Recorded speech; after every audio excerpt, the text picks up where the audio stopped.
各位午安，歡迎大家嚟到由香港圖書館協會及香港公共圖書館合辦嘅2024香港圖書館教育及職業講座。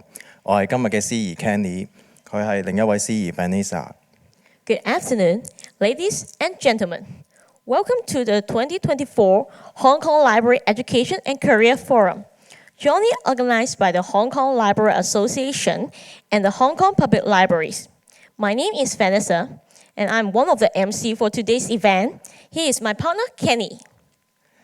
今日嘅講座係特別為有興趣進修圖書館學或從事圖書館工作嘅人士而設。講座主要係介紹香港圖書館學嘅進修課程同埋就業前景。Today's forum is specially designed for individuals who are interested in pursuing studies or workings in the library and information science field. Forum will introduce student study program, career prospect in the field of library and information science. 今日嘅講座將會分兩部分，第一部分係介紹本地圖書館進修課程。我哋邀請咗兩間院校嘅代表為大家介紹佢哋嘅圖書館課程。The forum will be divided into two parts. Part 1 will focus on the various library education program in Hong Kong. We have invited representatives from two organizations to introduce their education program. 講座嘅第二部分由4位資深嘅圖書館從業員介紹唔同種類嘅圖書館工作同埋就業情況。In the second part, 4 representatives from different library sectors will share their experience with us and the career prospect in the library and information science field.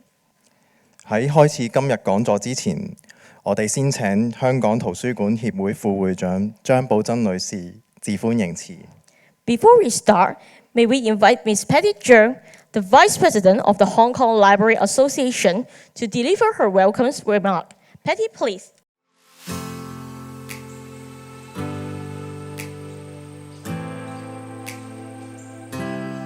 Good afternoon, Dr. Lam, Dr. Guan, Professor Zhang, Ms. Charlotte Wong, Ms. Candy Zhang, Ms. Jun Wong and Pearl, and all future librarians joining us this afternoon. I would like to extend a warm welcome to the Hong Kong Library Education and Career Forum 2024. Wilson, our president, would love to be here, but he has another engagement and couldn't join us today.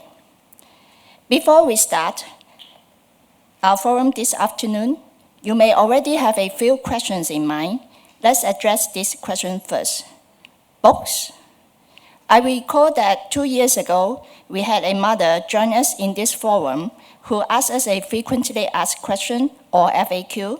She wondered if pursuing a career in library is still worth it, considering that books are becoming less popular nowadays. Approximately 20 years ago, library programs were widely recognized as the Master in Library Studies, or MLS. This abbreviation is still widely used today.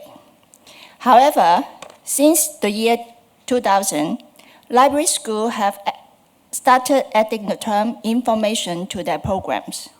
You may notice that when Dr. Lam, Dr. Guan, and Professor Zhang share their program information later this afternoon.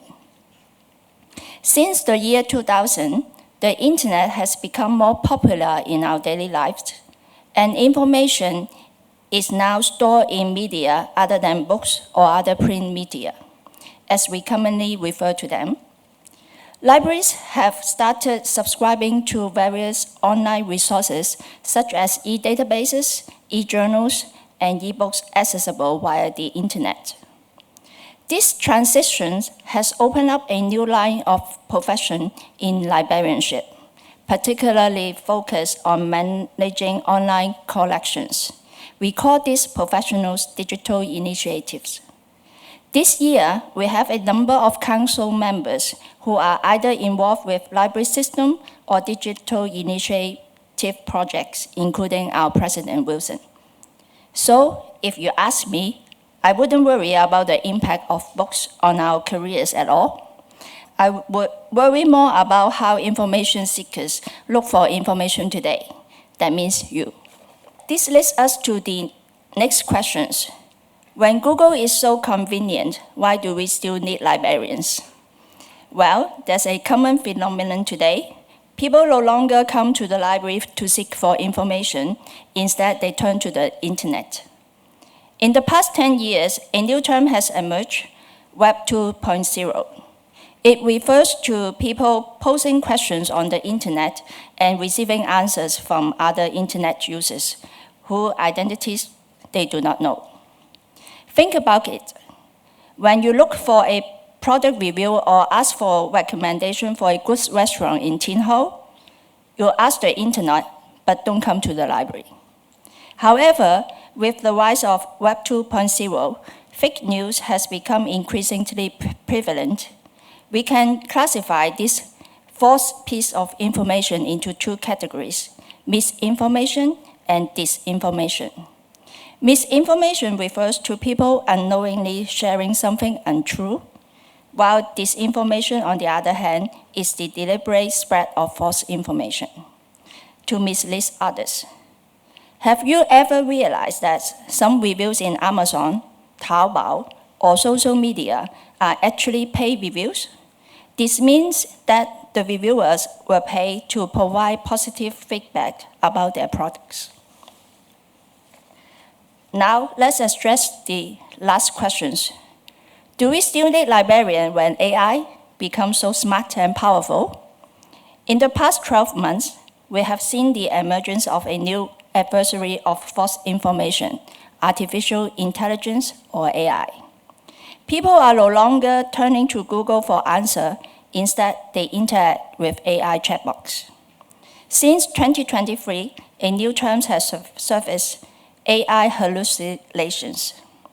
This refers to AI providing seemingly professional and detailed answers, complete with analysis and sources, even quoting from supposedly reputable sources like the New York Times.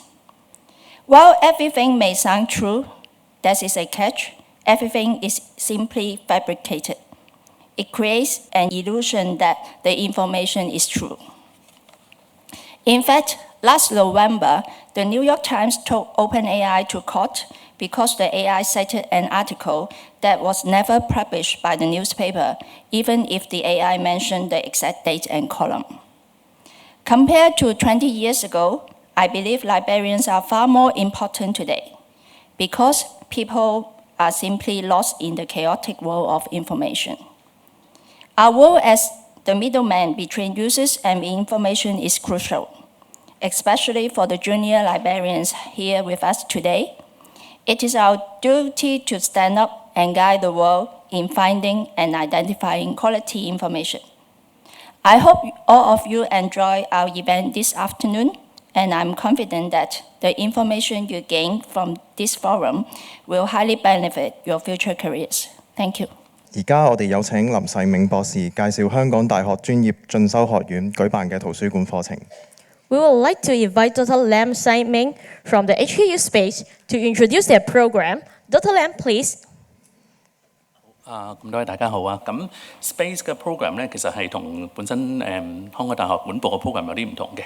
咁點解咧？因為我哋 Hong Kong U Space 啦，主要個成立咧就係1957年嗰陣時咧，係主要係推動社會嘅終身學習，我哋叫 lifelong learning。所以喺我哋嘅 Hong Kong U Space 所有我哋叫做嘅 program 啦，或者係即係為呢個社會所提供嘅 program 咧，就有多元化嘅，可能會由證書啊、certificate 啦、文憑啦、diploma， 或者而家大家可能呢兩日都聽到嘅，即係有啲中學生放榜，可能呢啲叫副學士高級文憑，甚至乎去到一啲我哋叫研究生文憑啊，或者同一啲海外大學合辦嘅一啲課程咧，就係我哋 Space 去負責嘅。咁陣間 Dr. 關當然會介紹另外香港大學一啲嘅課程啦。OK， 咁就喺我哋嘅香港 U Space 嚟講咧，我哋叫做圖書館嘅課程咧，其實我哋有個名就叫 Library and Information Management Studies， 我哋簡稱叫 LIS 嘅。咁大家可能即係有個名都見到啦，就係話我哋唔淨止係圖書館嘅相關課程，因為隨住時代嘅演變啦，頭先副會長都提到，即係科技嘅應用越嚟越多元化啦，咁所以我哋咧其實係除咗係針對翻圖書館管理嘅課程之外咧，其實我哋亦都係將一啲嘅資訊管理 （information management） 咧係集中埋一齊，成為我哋一個叫做多元化同圖書館相關嘅一啲嘅課程嘅。咁喺space 嚟講咧，其實如果係關於係圖書館課程咧，其實都係成個香港嚟講一個好早嘅一個嘅學院咧，係已經係舉辦咗圖書館課程嘅。咁陣間有少少資料，大家都可以見到，即係我哋有唔同種類嘅課程啦。咁有少少特色都同大家講翻嘅，咁就係space 嘅課程嚟講，因為係好多時都係針對翻可能係在職人士啦，所以我哋好多個老師咧就未必係叫全職老師，反而佢哋係一啲業界嘅從業員嚟嘅。咁業界嘅從業員嚟到我哋教書嗰度有咩好處咧？就係話佢哋可以將第一身最新嘅業界嘅發展同埋一啲嘅知識咧，帶俾我哋嘅課程嗰度等同學去認知啦。咁另外就係話我哋好多個課程嚟講咧，都係有一啲叫銜接嘅一啲嘅安排，我哋即係話啲學分豁免啊，一級一級咁上啊。OK， 咁陣間有個圖大家就見到咧，暫時如果喺 Under Hong Kong Space 嚟講咧，我哋圖書館相關嘅課程成個結構啦。咁另外就係話，當然如果大家近呢10幾年都可能聽過嘅，政府成日即係大力推動一個叫資歷架構，我哋叫 QF 啦。OK， 咁喺Hong Kong Space 嚟講，所有我哋叫做學位課程或者叫 Award-bearing programs 啦，即係有學位頒發嘅課程咧，其實都係 under 咗香港資歷架構嘅一啲嘅登記嘅。OK， 嗱一個好簡單嘅簡介啦。咁而家係 Hong Kong Space 喺圖書館相關嘅課程咧，係做緊啲咩咧？好似好複雜啊。OK， 咁呢度其實咧就係用唔同嘅我哋叫資歷架構嘅級別同埋佢個性質咧，去介紹俾大家嘅。咁大家如果見到咧係有一啲綠色嘅部分咧，就係話我哋一啲叫資歷架構第2至到第4級嘅課程，針對翻唔同嘅有需要嘅人士嘅。OK， 咁啊包括咗係一啲在職人士啦，可能有一啲在職需要短期培訓、專業培訓嘅人士啦，或者另外一個主要嘅咧就係話啱啱係就係話今個禮拜放榜一啲中學生嘅出路一啲嘅課程，就係一個叫 High Diploma 高級文憑嘅課程。好啦，當讀完咗一啲資歷架構2、3、4級之後咧，如果係即係朋友想進修嘅話咧，佢就可以上去黃色呢個 level，就係一啲叫做 QF Level 5，即係等於同翻一個學士學位課程嘅一啲嘅課程啦。咁我哋陣間會有一個重點介紹嘅，就係話我哋同澳洲一間大學叫 CHEUNG University 咧，基本上我哋已經超過30年嘅合作關係，就係話我哋係喺香港提供佢一個學士學位課程。好啦，完成個學士學位課程之後，如果朋友想再進修，for 佢自己嘅進修好，或者係個職業發展都好咧，佢可以再上資歷架構我哋一啲叫第6級嘅課程，包括可能有啲碩士課程啦，或者一啲叫研究生文憑嘅課程啦。OK， 咁因為其實 Space 嚟講而家係即係都提供緊好多種類嘅課程啦，但係今日嚟講咧，可能有15分鐘嘅時間咧，我可能重點介紹我哋幾個主力嘅課程俾大家知。如果大家係對其他課程有興趣嘅話，當然可以喺個完咗之後，即係可以詢問啦，或者係去翻我哋 Space 嘅一啲嘅 website 咧，相關嘅網站咧都可以睇到好詳細嘅資料啦。好啦，我先講第一個我哋其中一個重點嘅課程先，就係一個佢嘅 High Diploma in Library and Information Management。OK， 嗱好坦白，其實即係如果係在座可能有父母嘅話，梗係想個同學 DSE 成績考得好，咁啊直接上大學啦。咁但係都難免地係有少少失手嘅，即係同同學嘅能力冇關，可能真係嗰一刻 DSE 嘅考試真係做得唔係咁好，有啲失手。咁其實呢啲 High Diploma 咧係一個2年制嘅課程，佢屬於叫資歷架構第4級嘅，就係話當如果同學 DSE 之後，佢可能第一佢個分數未必可以咁快直接上到去大學，或者佢本身對圖書館有興趣嘅話咧，佢可以選擇讀呢個課程，同一個圖書館同埋資訊相關管理嘅課程嘅。咁佢呢個課程嚟講咧，其實我哋個重點咧係有2個，第一就係佢係2年制啦，但係去到第2學年嗰陣時候咧，我哋因應翻而家圖書館嘅情況咧，就係分做2個選修嘅。第一個叫 Library Management， 即係圖書館管理，佢係針對翻多啲我哋比較傳統啲嘅圖書館管理嘅一啲嘅科目啦。但係調翻轉，我哋都有另外一個叫 Information Management，OK， 係一個資訊管理嘅一個選修嘅，即係話同學讀完咗呢個 High Diploma 第1年之後，佢可以因應翻佢嘅興趣，或者係因應翻佢當然對自己嘅職業嘅發展嘅路向咧，可以揀選唔同嘅選修，去再係完成咗成個 High Diploma 呢個高級文憑嘅課程嘅。嗱，咁呢個頭先提過呢，呢個高級文憑咧係屬於資歷架構嘅第4級啦。OK， 咁我哋主要係針對翻香港嘅DSE 嘅同學畢業生啦。當然有啲同學咧，可能個 DSE 佢就我哋需要有5科2啦，合格啦先可以收啦。但係如果真係一個 touch wood 講，佢未必達到嘅話，佢讀咗其他嘅，譬如話係一啲叫做基礎課程啊，我哋叫 Diploma in Foundation Studies， 或者之前嗰啲叫毅進課程咧，咁我哋睇過佢個學歷成績之後，如果係成功完成嘅話咧，我哋都會考慮嘅。咁呢個課程嚟講咧，有一個嘅我哋都好欣慰嘅數字，就係話我哋喺2023年咧係有42%我哋嘅同學咧係升咗做翻本地大學嘅，我哋叫 UGC funded， 即係叫 University Grant Committee funded， 即係話大家成日都講8大嘅課程啦。OK， 咁其中一個大部分嘅同學咧就上翻我哋 Hong Kong U 嘅 Faculty of Education， 陣間可能阿 Dr. 關都會介紹一個嘅 Bachelor Degree 嘅。OK， 咁呢個就係一個嘅 High Diploma 啦。咁呢個 High Diploma 咧就係除咗頭先所講一啲嘅特點，包括係有2個選修之外，亦都係我哋個入 U 率，我哋會叫升翻學嘅比率係比較高之外咧，另外一個好重要嘅就係話佢係有我哋喺 Year 2嗰陣時候咧係有個實習嘅，係每個同學我哋都要佢一定完成一個實習時數嘅。咁呢個實習嗰陣時候咧就係我哋由翻我哋個學院啦，係聯絡翻本地唔同嘅，可能係大學圖書館、公共圖書館，或者係一啲嘅專業嘅公司啦，可能係一啲嘅 law firm， 可能係一啲嘅 accounting firm。OK， 因為佢哋都需要好多嘅大量做一個資料搜集啊，或者係資料處理嘅。咁喺 Year 2嗰陣時候，第2年咧，所有同學都要一定要完成一個嘅實習先可以畢業。呢個實習係一個學分嘅實習嚟嘅。咁我哋透過呢樣嘢係辛苦嘅。即係好坦白講，如果即係可能在座有同學有興趣，或者你個即係家長你個子女有興趣咧，實習一定係辛苦，因為你真係要好似一個返工嘅工作 full time 嘅全職人員咁，去到嗰間公司學習人哋嘅文化，學習人哋嘅處事方法，亦都學習人哋嘅工作嘅程序去做嘅。但係呢個正正亦都係將來嚟講，佢完成咗呢個 High Diploma 之後咧，佢個 CV 其中一個亮點嚟嘅。OK， 咁所以喺咁多年嚟講咧，雖然係即係我哋用好多 resources 去揾一啲實習，但係我哋都每一個同學咧，每一年都有一個實習嘅機會嘅。咁呢個係第一個我哋即係比較重點嘅課程啦，就俾 DSE， 即係話我哋一啲我哋叫可能18至20歲到嘅一啲嘅年青人啦。另外一個咧就可能在座可能有啲有機會係一啲嘅老師啦，小學或者中學嘅老師啦。另外一個我哋嘅重點課程咧就係叫 Diploma in Teacher Librarianship。咁我哋分做 Primary and Secondary。個意思就係話中學同好，小學都好咧，有陣時我哋需要有一啲嘅老師咧係兼顧埋圖書館嘅學校圖書館嘅工作嘅。咁呢個咧係其實係一個2年制嘅課程。咁我哋係分咗一個叫做小學嘅班，亦都有一個叫中學嘅班嘅。咁呢個嚟講係做啲乜嘢咧？就係幫老師咧去開發或者係幫老師去培訓佢哋一啲圖書館相關管理嘅知識同埋一啲嘅技巧啦。咁因為佢哋嚟講咧，可能喺佢哋嘅中學啦，或者喺小學嚟講咧，佢個職責唔淨止係教書，佢都要負責埋管理翻整個學校嘅圖書館嘅。咁但係呢個課程嚟講咧，就其實主要係由政府教育局係委託 Hong Kong U Space 去舉辦嘅。其實好多年㗎啦，呢個課程都咁絕大部分嚟講咧，都係一啲嘅經教育局。即係認可咗嘅一啲嘅學校老師去報名。當然啦，每一年係可能有少少嘅 quota 咧，我哋係 open 俾一啲嘅即係大眾去報名，但係絕大部分咧都係一啲本地嘅中小學老師咧，佢去學嘅。咁喺呢個課程嚟講咧，係主要係教邊幾方面咧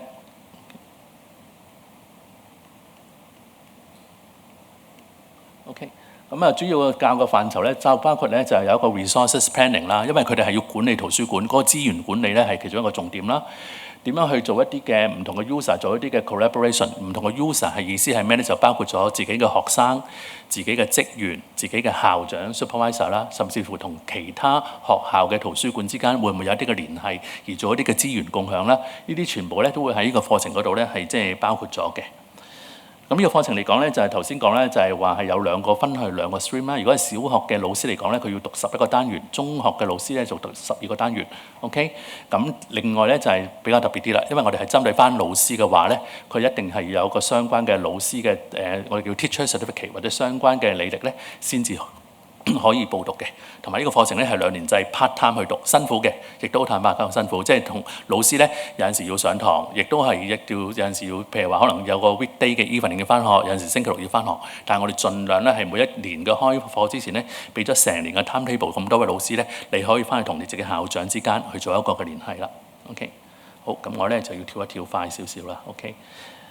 有一個我哋想再提翻大家嘅就係一個嘅培訓上去啦，就係譬如頭先我講有個 High Diploma 就係即係教過第4級 Teacher Librarianship 咧第4級啦。讀完呢啲之後，如果有興趣再進修一個 Bachelor 同個 Master， 可以點樣做咧？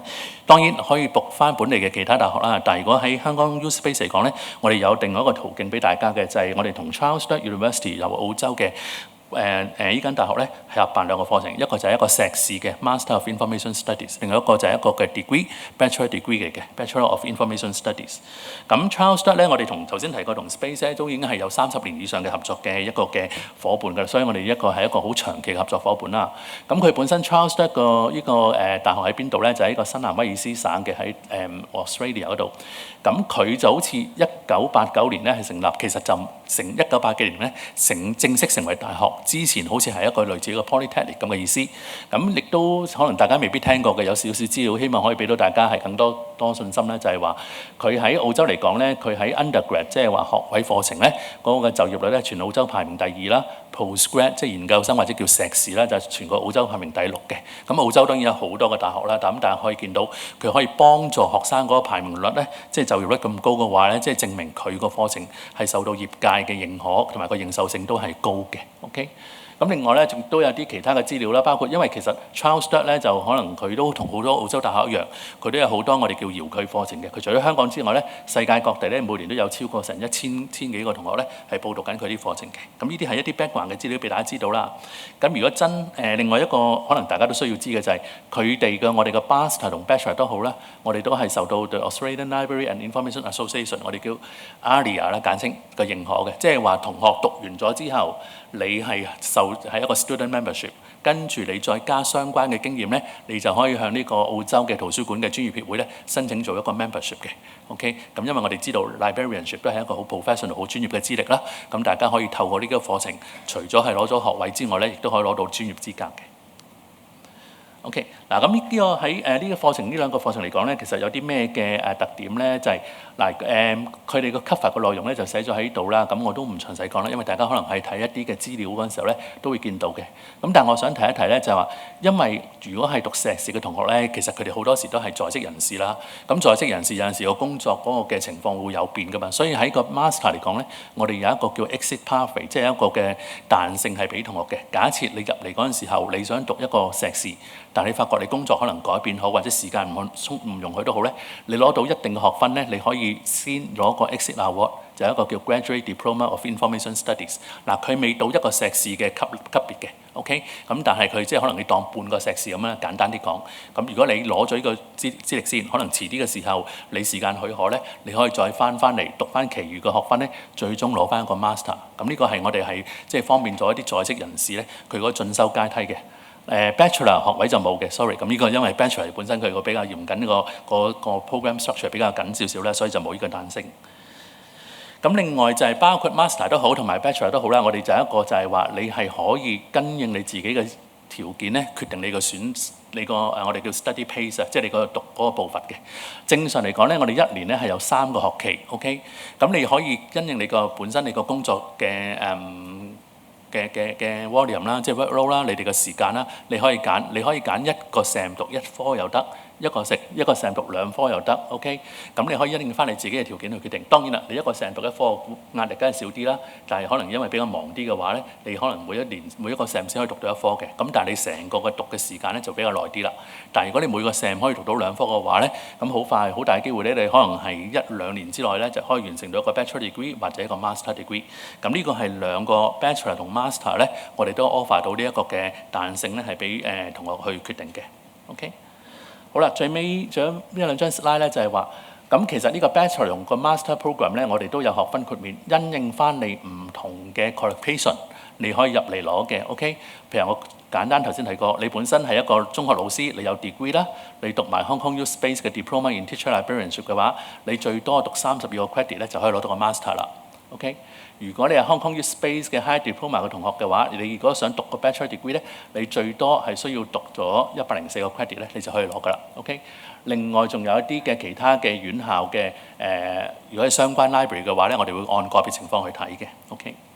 好，咁最終亦都想講翻一個 slide 就簡單就係頭先會長都提過，好耐之前可能有啲朋友都好疑惑嘅，圖書館係咪就係圖書館咧？係咪得呢個工作環境咧？其實絕對唔係嘅。而家嘅圖書館咧已經係多元化，其實已經可以即係大家都知道 IT 唔係就係讀 IT 寫 program，任何公司都需要 IT 嘅。調翻轉，而家好多嘅機構、好多唔同嘅專業咧都需要圖書館嘅人才，因為佢哋係識得做呢個資訊管理，亦都需要直識做呢個嘅我哋甚至乎佢一個嘅 database management 啦。OK， 咁所以咧亦都可以同咁多位在座講咧，如果假設你哋或者你哋嘅子女有興趣讀圖書館嘅話咧，你所學嘅知識咧其實係多元化同埋多行業咧都有一個需要性嘅。OK， 咁啊多謝咁多位 ，thank you。多謝博士。Thank you, Dr. Lam. 接住落嚟，我哋有請香港大學教育學院關志明博士介紹佢哋嘅課程。Next, we would like to invite Dr. Alvin Guan from the Faculty of Education, the University of Hong Kong, to introduce their program. Dr. Guan, please.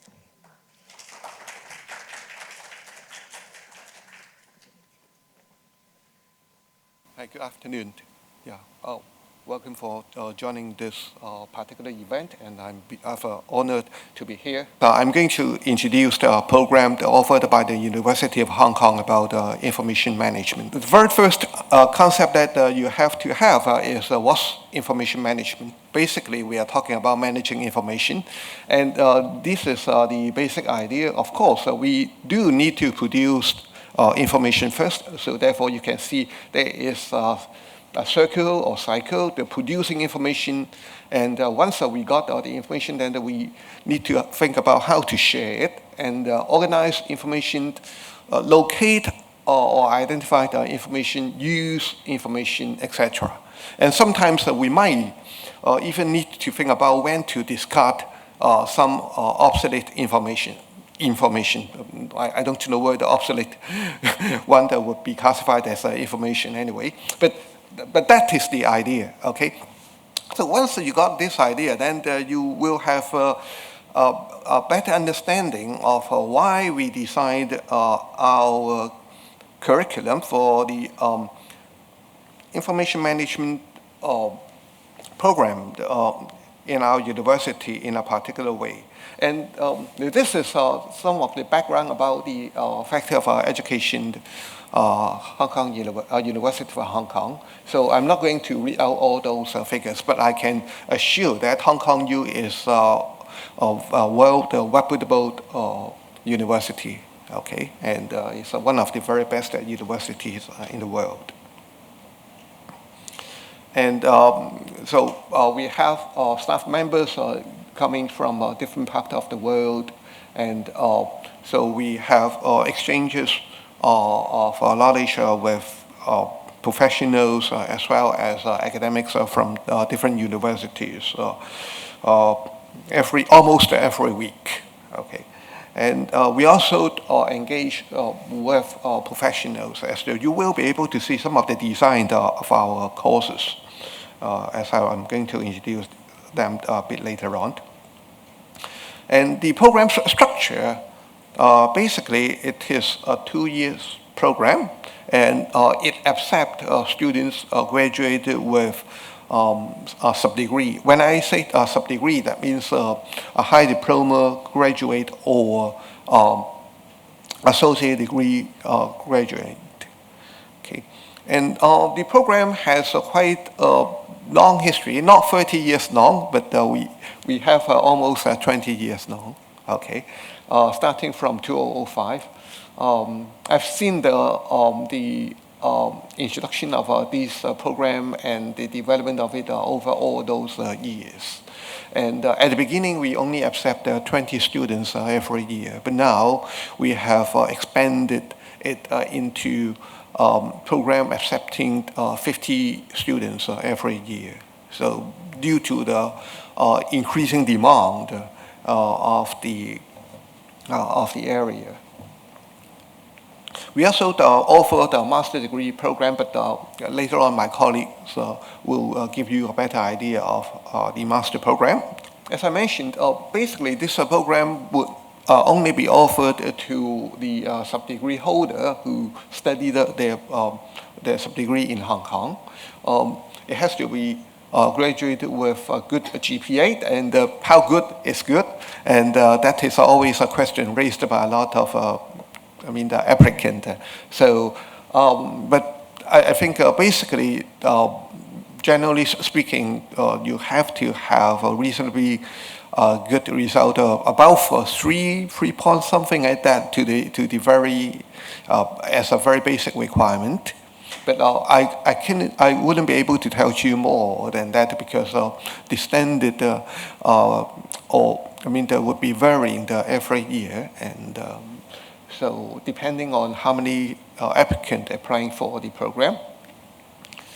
And we prefer those who choose our program as their first choice. In the past, according to what I can recall, we screened out all the applicants who choose our program as their first choice for interview, and we give them a priority. Okay, so therefore, do think about whether you see that particular program fit your need or your children's need before they decided to apply this program. Because if they decided to go for it, better to choose it as their first choice. And the interview typically done in February, and this is the structure. And basically, there are 20 courses that they need to complete. Each course amounts to 6 credits.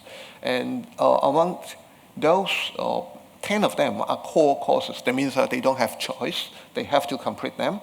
And 2 courses, we call them IM elective, which is related to information management. Okay. And there are also 2 common core courses. One is the English. There's another one that they can choose for themselves. And there are also 3 electives. We encourage students to take courses across different disciplines. They can take courses related to this program, or for example, some students may like to further their knowledge in the IT.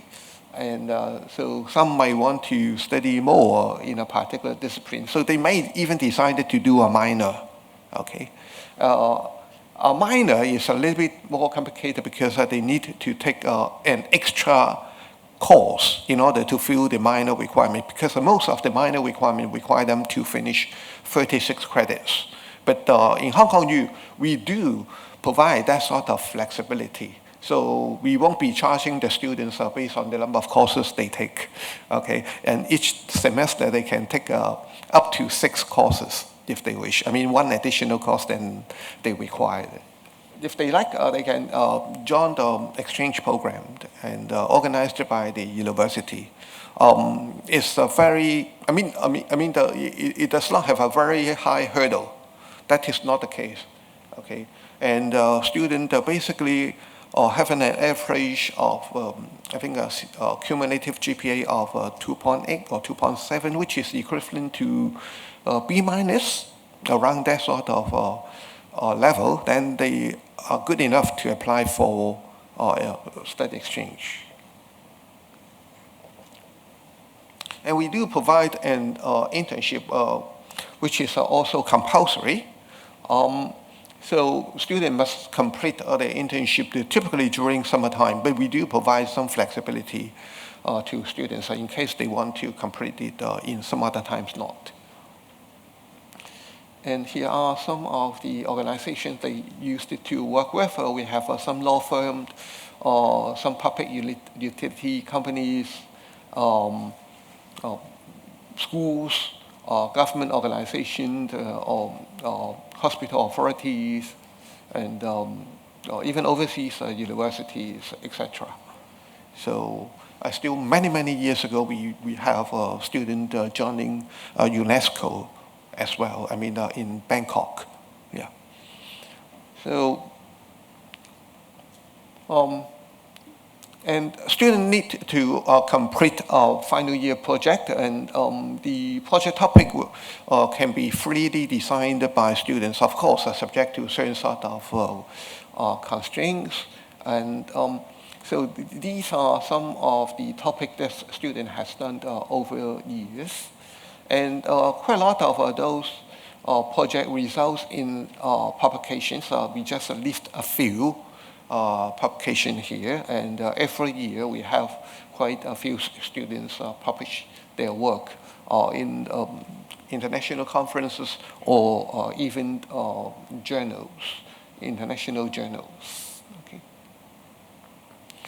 So we do have some feedback from the students. So I'm not going to give you much about it because you can access those feedback and from the faculty website. And so what I would like to do a little bit more is probably on the structure of the program. Earlier on I said, we have quite a number of courses. Some of them are compulsory, some of them are elective. So these are the compulsory programs, 10 of them altogether.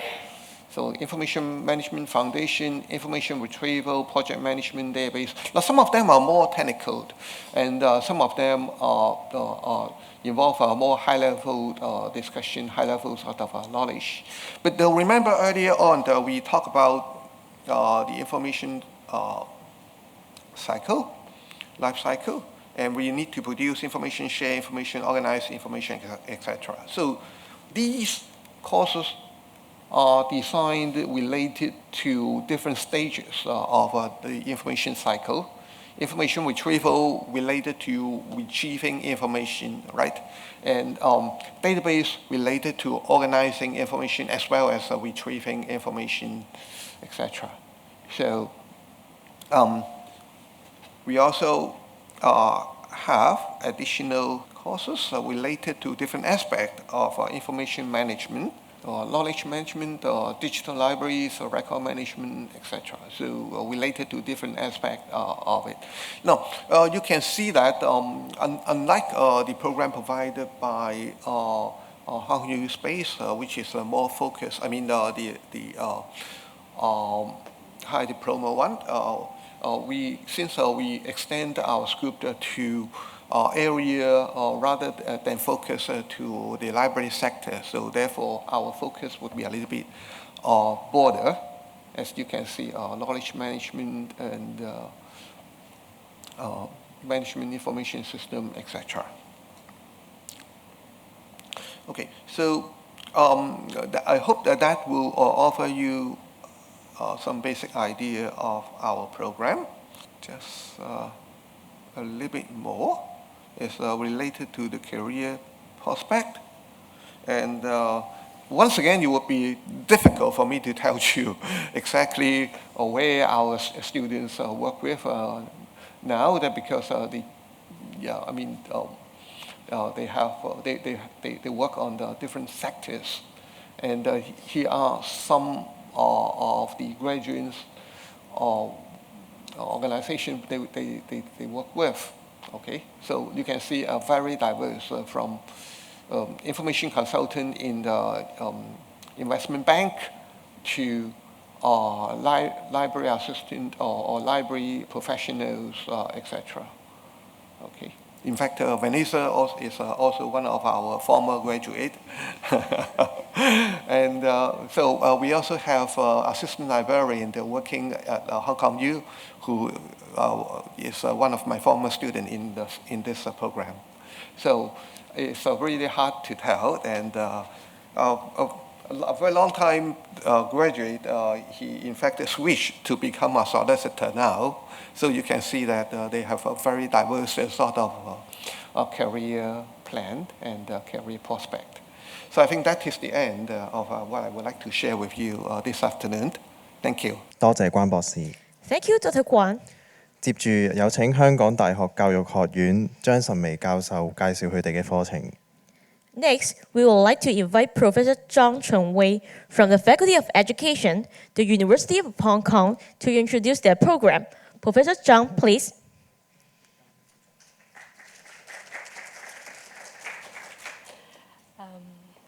Yeah, thanks for the great opportunity, and it is my great honor to introduce our program, Master of Science in Library and Information Management, the so-called MLIN program offered by Faculty of Education at University of Hong Kong.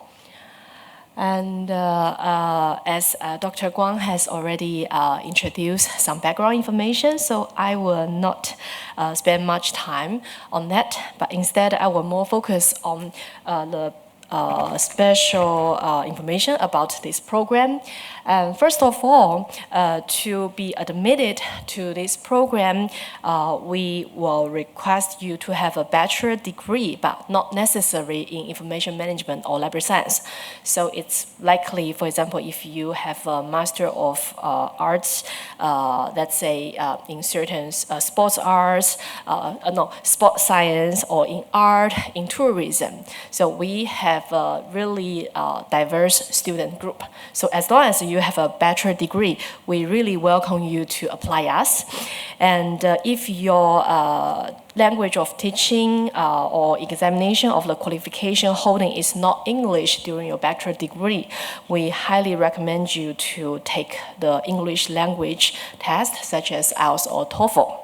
And for the coming school year, the program fee is 219,000 Hong Kong dollar. And if you register as a full-time student, you can pay by two installments. And if you want to do a part-time study, you can pay in 4 times. And our program, if you want to apply it as a full-time student, it will last roughly 1 year. And if you choose to do a part-time, then it will be 2 years.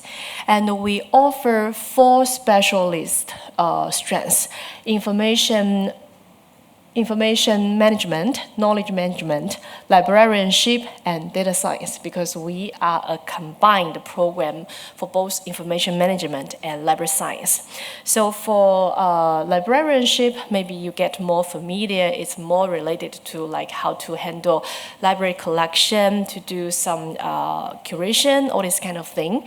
And for the data science, it's quite popular nowadays. Everywhere is data science, big data analytics, and AI, so you may also get familiar with that. But what is information management and knowledge management? So that is also related to what Dr. Guang just introduced to us, the life cycle of information. So for information management, it's more about we teach students how to handle the information as well as the related information technology. So they deal with a lot of like data thing, not necessarily in a big, large scale like the data science, but they need to know very well the basic life cycle of information and how we can serve as the middleman to serve our clients later in their career for their information seeking and information usage, other behaviors.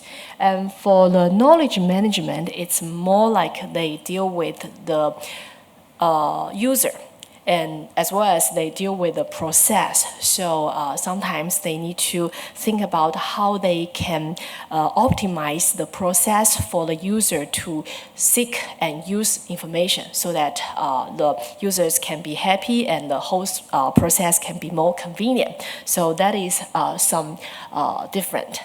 And for this program, no matter it's full-time or part-time, you need to finish 9 courses, in total 60 credits. So there will be 3 core courses, 3 specialists, 2 elective, and 1 capstone project. And capstone will be at the very end. So that means if it's 1-year program, students usually spend 2 semesters for the coursework. And while they are doing the 2nd semester, they will also take some time for their capstone. Like now it's July, we have some students, they already finished their capstone and they are trying to wrap up everything. And they will need to have a capstone project presentation so that they need to show to the audience. Sometimes we have some mini conference so they can introduce about their projects. And for the 2-year program part-time students, and they will usually do that in their 2nd year, depends on their working flow during the day. And for the full-time student, the courses are usually offered on weekday for the daytime, and for the part-time student, usually we try to accommodate their schedule, so we offer on weekday evenings or Saturday either morning or afternoon. Actually, for every semester, I always teach in Saturday morning. So I really appreciate their efforts and commitment to come to my class. So the students really enjoy the class. So I also feel very happy about that. And here lists some of our specialist and elective courses, not all, because we are keep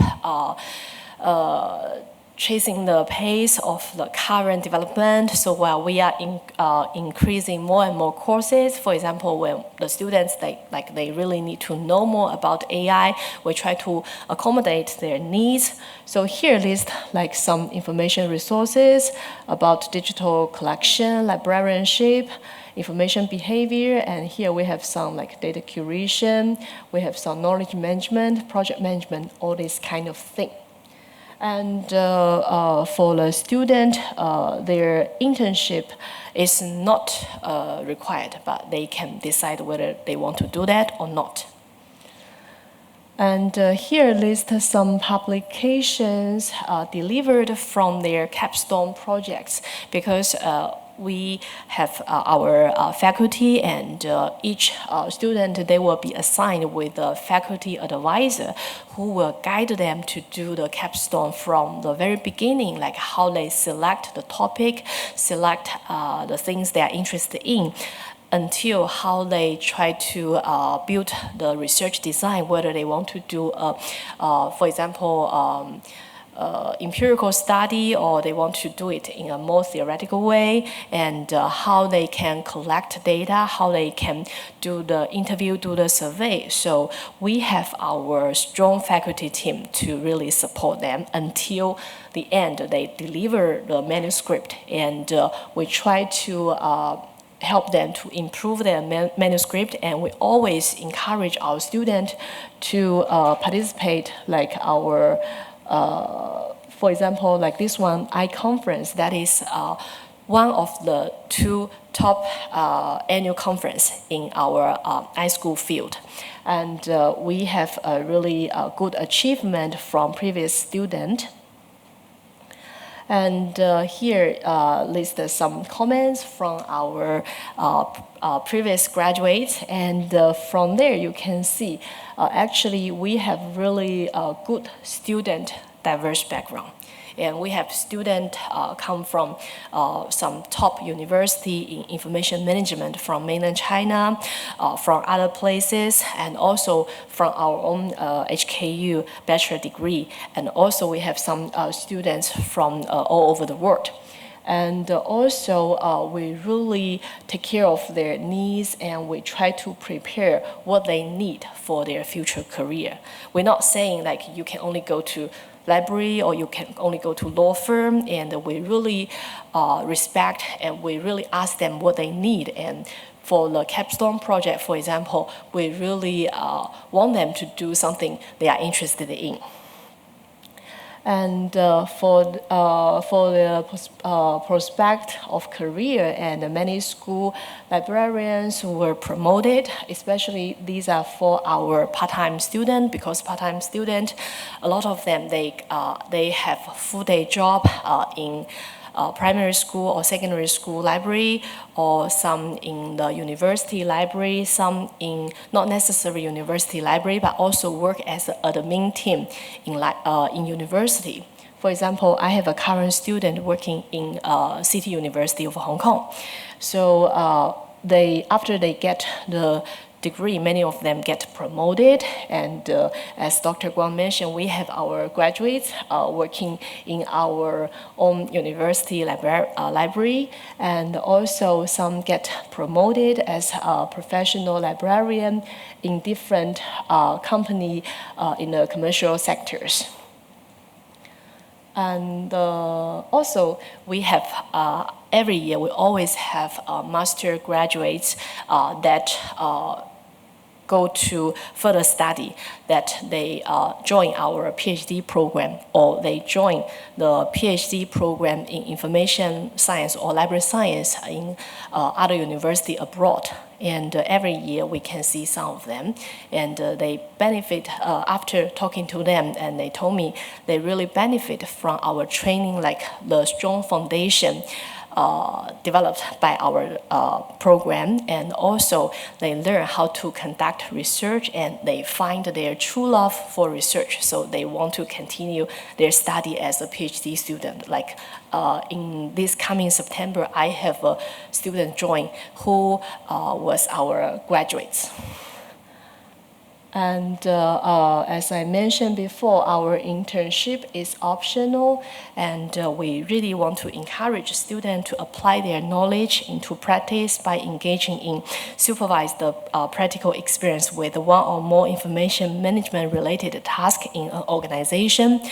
So we try to also increase some opportunities, not in a formal way, but we try to use our own connection, try to introduce some internship opportunity to students. So our current or graduate students, they have some internship in Hong Kong or in some other, like in Singapore and also in mainland China. And here lists some internship organization we have worked with before. So really cover different sectors, like some law firms, accounting firms, university, and museums, all these kind of, and also some government authorities. So that's the end of my share. Thanks a lot. 多謝張教授。 Thank you, Professor Zhang. 而家嚟到問答環節，有請3位講者上台就座。 You will now be the Q&A session. May I invite the three speaker to come up on stage and take a seat, please? 谢谢各位讲者的分享哈，大家的讲解都非常清晰。因为有张教授在这里，所以我用普通话问哈。不过我的问題呢其實是問林博士的。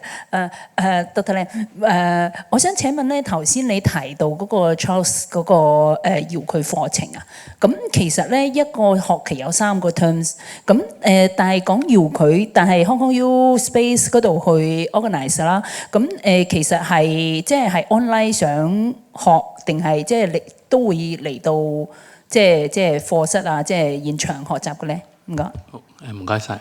其實個課程咧就係喺香港係讀一個澳洲大學嘅學位課程啦，或者一個碩士課程，就係香港要上堂嘅。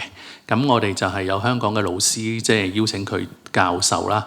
咁但係就用翻澳洲大學嘅我哋叫做 curriculum， 即係嗰個課本啊，即係內容係澳洲大學俾嘅，考試都係澳洲大學俾嘅。咁因為喺澳洲Charles 嘅大學嚟睇咧，就係個同學佢喺香港讀又好，佢飛去澳洲讀都好咧，都係同一個學術水平嘅，所以就我哋都係用翻澳洲大學嗰套啦。咁我哋所有老師咧，就係我哋揾佢教之前咧，全部個 CV 都要你哋都要俾澳洲大學嗰邊審批咗，佢係認可咗我哋先俾佢教嘅。咁亦都我哋香港嘅老師同澳洲大學嗰邊咧係有一個好緊密嘅聯繫啦，亦都我哋課程組都係啦。咁就 make sure 係香港老師都可以教翻得到好澳洲嗰個嘅水平，而佢出嚟嗰個嘅結果咧，佢喺香港讀或者澳洲讀都冇分別嘅嚇。主要都係 face to face 即係面授啦，有少部分可能有啲叫做 online support 啦，或者 e-learning support 咁，但係好大部分都係我哋叫面授課程咁樣嘅嚇。係，因為咧就依家即係呢2年啦，圖書館主任即係學校圖書館老師嘅行業啦，即係比較即係多新人入行嘅。頭先你介紹咗嗰個 DTL 嘅課程啦，即係俾學校嘅即係合資格老師啦去讀嘅嗰個 diploma 嘅課程啦。咁就即係唔係好教，咁所以咧就係我覺得即係如果呢個課程啦，咁其實咧就可以推廣到去，即係俾學校嘅老師多一個選擇，因為佢其實學校就算要推介俾佢，好似咧今年又提早咗結束啊，7月15號已經截止咗呢個DTL 嘅課程嘅嗰個 apply 啦。咁你哋依家係咪仲收生㗎？即係或者收到幾時㗎？啲老師即係可以有乜嘢途徑可以獲得你哋呢個課程嘅資訊係啦。咁嗰個課程即係頭先即係第二個介紹嗰個叫 Diploma in Teacher Librarianship 咧，就係教育局嘅委派個課程啦。咁我哋個途徑都係經教育局，應該係佢出通告嘅，就俾中學或者小學老師知道啦。咁但係佢每年教育局個 quota 好似25左右啦。咁我哋都明嗰個嘅即係個市場嘅需求係大嘅，每年都係好即係我哋申請人數一定係多過我哋收生人數。咁我哋都再嘗試即係同教育局每年都同佢傾一傾，會唔會可以有機會一係就 quota 放大少少啦。咁希望可以盡快幫所有即係有志去進修嘅老師咧，盡快參與呢個課程咁樣啦嚇。不過我哋每一年都要同教育局做一次即係申請啊，或者係一個嘅我哋嘅 review 咁樣咯，係啦。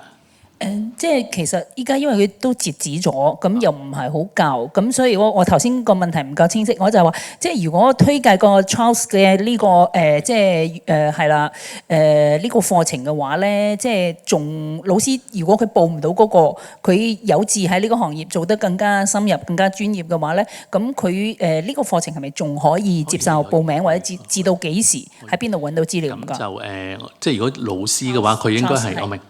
個老師嘅話，應該佢哋應該係有學位啦，咁所以佢哋應該有興趣啲係個 Master Program 啦 ，Master of Information Studies。咁個 program 咧，我哋每年有3次收生嘅，1月、4月同埋呢一個嘅7月，好似係。OK， 咁所有呢啲我哋每一年都係有3個 intake 嘅，咁所有 intake 嗰啲資料啦，同埋嚟緊嗰一年所offer 嘅 course 咧，都喺我哋 Space 個 website 個 program 嗰度咧，全部係睇得到嘅嚇。咁亦都有相關我哋嘅同事聯絡啦。如果譬如有申請嘅朋友有興趣唔清楚嘅話，可以直接 call 翻我哋同事再詳細詢問都得嘅嚇。或者稍後再聯絡你哋攞資料俾翻啲老師更加多資訊。唔該晒。So there's 2 questions from the audience to HKU Space, Dr. Lam. And what is the relationship between postgraduate diploma and certificate in archive studies with information studies?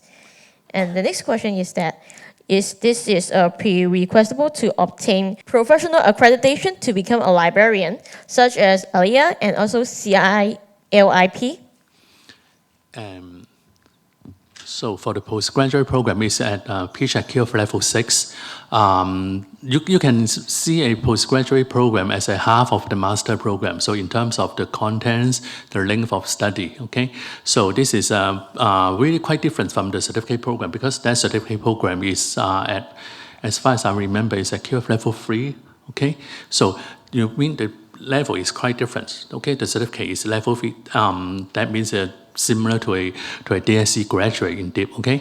But for the postgraduate program, you can see as a half of the master program. So the entry requirement is a quite bit different, okay? For a postgraduate diploma, usually the applicant must have a degree holders in the relevant area or you have a relevant working experience in the library sector, okay? So I think the level of the programs, the content, and also the entry requirement is quite different between a postgrad program and a certificate program. And for the professional membership, the second question is about the professional membership, right? Okay. For the postgraduate program, postgraduate diploma, I think it's not very have a strong connection with ALIA indeed, okay? But rather for the graduate diploma under the collaboration with Hong Kong U Space and Charles University, okay? So that graduate diploma is also ALIA recognized. So just in case if we want to have a so-called master qualification, we want to obtain a master qualification, and then with the ALIA recognition, we will recommend you to enroll into the graduate diploma of information studies under the collaboration between Hong Kong U Space and Charles University. So that is our suggestion. Okay. Thank you. 好。咁而家我哋呢度有3條問題，咁可能要在座3位講者都要回答到啦。咁第一條問題就係 Hong Kong U 個 Master LRM 同埋Charles 嘅 Master 邊個認受性高啲？咁第二條咧就係 Hong Kong U 係咪受美國圖書協會認可？咁我諗係應該講緊 Hong Kong U Charles 定係唔知邊個 degree 嘅認受性咁樣啦。咁第三條問題就係Hong Kong U LRM 嘅 librarianship 嘅課程係咪每年都會開啦？咁讀完係咪要再讀圖書館主任文憑？ So I speak for Hong Kong U Space first. Okay, I'm also under Hong Kong U, so I'm proud to say that Hong Kong U has a higher ranking than Charles University. Okay, so if I don't think there's a kind of a direct comparison between the program from Charles and Hong Kong U, but of course, as I mentioned by the two speakers, Hong Kong U is a very world-class university. So I'm sure that the quality from Hong Kong U, the master program, is of a high quality. But at the same time, because there's a difference. The Charles University is originally from Australia, right? Okay, so the content should be a bit different. Okay, the program from Hong Kong U may be focused more on the Hong Kong library sector, and the program from Charles. Sometimes the content may be a more Australian focus, but when the program to be delivered in Hong Kong will introduce the local elements into the Charles program, so that students could learn something on the international perspective, plus something about the local contents. Okay, but the programs in Charles University, as mentioned, is registered by ARIA, so you can also kind of a benchmarking to the academic standard of the Charles University. Yeah. Maybe I can answer part of the question first, then I will ask my colleague Dr. Guang's help. So first of all, I will not say there is a different in recognition for either HKU MLIN program or the program offered by HKU Space, because they both got recognition just from different association, one more in Australia, one in America, the Library Association. So because this kind of association, they have a very how to say that, the strict line, so they got evaluation every certain year. So that is quality control. So really no need to worry which one you want to choose. But I think another thing is you may need to think about what your needs. You may scroll down the courses offer, which one you like more or which one fit better with you, with your choice, with your career plan. And also whether, for example, if some student, they want to enroll as a part-time student, which one accommodate your schedule better? So I think that's something we may need to consider, not just about like the reputation or recognition, because both programs have run so many years. So there must be recognition from the society, from our community, so that the program can last for such a long time. And for the second question, actually, I don't see whether the student really need to take the teacher something. I'm not sure when you mention about the postgraduate or some sort of a diploma in teacher librarianship, right? So who offer that? So I'm not quite sure whether we are talking about. Because the question is a little bit. Because it is mentioned about where after they have studying the HKU LRM librarianship program, is that they still need to study the postgrad diploma or certificate in librarianship. I cannot answer that because I think it depends on how the government sees our program position. Do they consider our graduate will be able to apply their knowledge as good as a school librarian, I mean, as a teacher librarian in general sense. But I think our training is good enough, generally speaking. But of course, because our program has a different specialism, if the teacher specialized, let's say in the data science, then the coverage in the traditional librarians studies or data collection or those subjects are maybe a little bit less. So therefore, I think it depends But regarding another question that you mentioned earlier on whether the program is recognized by ALA, I think perhaps not, but it is recognized by CLIP.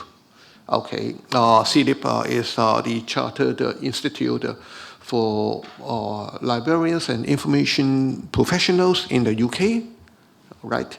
And so in fact, the graduate from the MLIM program as well as our BSc Information Management programs, those graduates are recognized by CLIP and they can apply to be our regular members.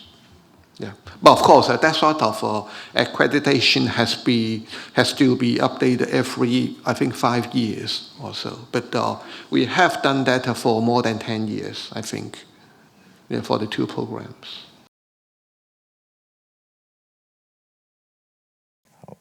歡迎大家繼續參加圖書館教育及職業講座。講座第二部分係介紹各類圖書館嘅工作同埋就業狀況。Welcome back. The second part of the forum will introduce the work nature and career prospect in different types of libraries.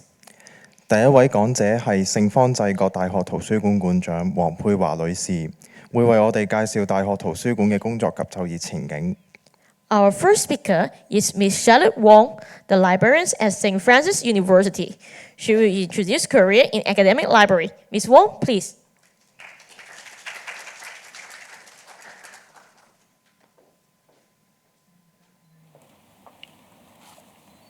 Good afternoon, everyone. It's my great pleasure to have been invited by Hong Kong Library Association to speak to you at this forum. And the topic of my presentation is careers in academic libraries. And the main points are set out in the PowerPoint templates. Now, what is an academic library? According to the Encyclopedia of Library and Information Science, an academic library is attached to a higher education institution and serves two complementary purposes. The first one is supporting the institutional curriculum, and the second is supporting the research of the faculty members and students. Now, let's look at the slide shown here, which lays out a list of universities in Hong Kong. And they are either public universities or private universities. And most of them are traditional academic universities. As announced in the 2023 policy address, we now also have the Universities of Applied Sciences, UAS, 應用科學大學, 應科大. The right column indicates the years which are of great importance to the universities. And as you can see, some of the universities have had a long history. Other than the universities, there are more than 10 higher education institutions, and these institutions are striving towards attaining the status of a university. As you may be aware, I'm now working in a newly established university, St. Francis University, SFU, 聖方濟各大學方大. The sponsoring body of SFU is Caritas Hong Kong, 香港明愛，相信大家都聽過, which came into existence in 71 years ago. SFU has its origins in Caritas Francis Shi College, CFHC, 明愛徐成斌書院, which was founded in 1985. In May 2011, CFHC was given the name Caritas Institute of Higher Education, CIHE, 明愛專上學院. And this year, on the 9th of January, formal approval was granted for CIHE to be upgraded and renamed St. Francis University. SFU is the first Catholic university in Hong Kong and the fourth private university in the city. It has 5 schools offering 19-degree study programs and has an enrollment of around 4,200 full-time and part-time students. The St. Francis university's vision and mission are shown on the screen. Our motto in Latin is Ad Destinatum Persequa. I hope I could pronounce it correctly. In Chinese is 自強不息。喺易經乾卦象辭，天行健，君子以自強不息。意思即係不斷努力，永不懈怠。Continuous self-enhancement and lifetime learning. Now, let's come back to the question, what is an academic library? How can we distinguish a large academic library from a small one? In my view, there are some elements we may consider. How many users in the library serving? And how big is the library in terms of the floor area? And how many staff members are employed to provide services? Certainly, large academic libraries have more specific staffing structures with different personnel performing different tasks. And how large is the library collection size? Not only the number of books and journals, but also the scope of collection, say the breadth and depth of the collection. And what kinds of services does the library provide? Are the libraries providing diversified services? And how large is the library annual budget? Then what about the SFU library? The mission of the library is shown on the screen, and the SFU library was established in 2009. The library proper is an amalgamation of the CHEUNG library, Ming 專上學院圖書館, and the Caritas Bianchi College of Korea's CBCC library, 明愛白英奇專業學校圖書館. And in 2017, the Learning Commons, 學習共享空間, was set up as an extension of the library, providing a supportive student-centered learning environment for knowledge sharing and development. This map shows the locations of CFHC, CIHG, and CBCC libraries in the past years. We are glad that we now have a single library in Chew Keng Nan, Cheung Kwan O. Now, let me share with you some of our library figures. In 2 May 2024, the aggregate holdings of our library add up to more than 2 million items. And the floor area of the library and the Learning Commons is around 3,200 square meters. And the total sitting capacity is around 660. What are we doing at the SFU library? I will only highlight some key points of 5 areas and won't bore you with the details. The access services team staff are required to manage the loans services. They're also responsible for the course readings management and facilities management. The research and learning support team is to support learning and research activities of the university. Other than producing the user guides, we also organizing various training workshops to help students equipped with the necessary information literacy skills. The collection, development, and acquisition team staff are responsible for the procurement of library resources. The team must use the library budgets prudently. How to balance budgets between electronic and print collection is indeed very challenging. And the cataloging and preserve team staff are responsible for the creation of metadata records and preservation of special collections. And lastly, it is the technology and support services. There is a team of experts working together to build and manage all library systems. Without the team's commitment and coordination, the development of the library systems and many online services would not have been possible. In the coming future, we look forward to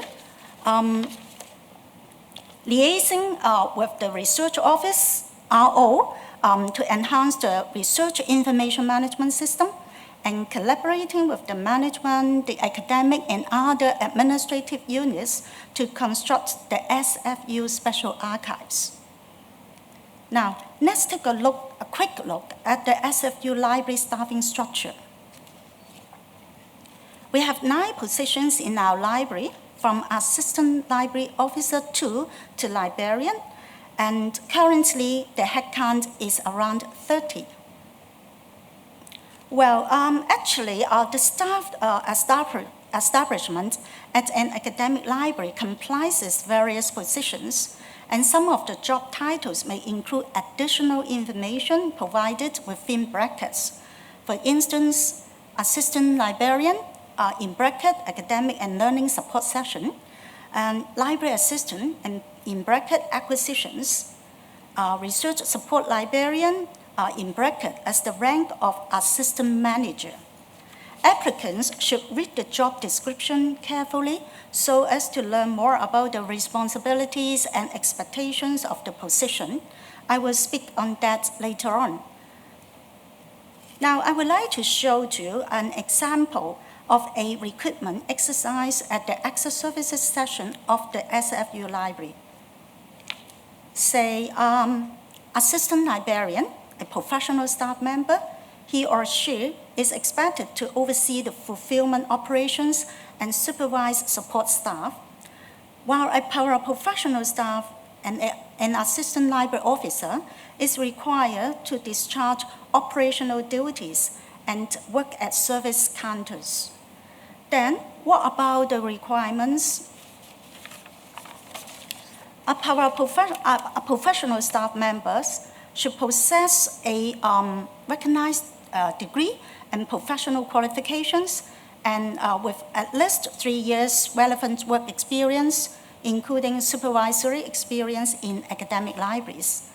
A paraprofessional staff member is expected to have a recognized degree or higher diploma in library information management, possesses experience in providing loan services in academic library will be an advantage.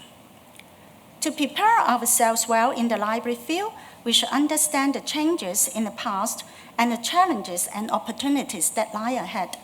I would like to share with you my views in 4 specific areas: collection, space, technology, and staff. Nowadays, most of the academic libraries hold more electronic resources than print materials, and physical shelving spaces are transformed into open-planned spaces to support advanced technology services, and card catalogs no longer exist. Academic libraries incorporate new technologies to support their daily operations and service developments, say discovery search platforms and AI-driven information retrievals. The responsibilities of library staff have switched from shelving of physical books, filing of catalog cards, to providing digital content, engaging users in the information literacy programs, and offering research support to users, so on and so forth. Certainly, academic libraries are facing financial pressures. We all agree that electronic resources are very expensive, let alone manpower costs.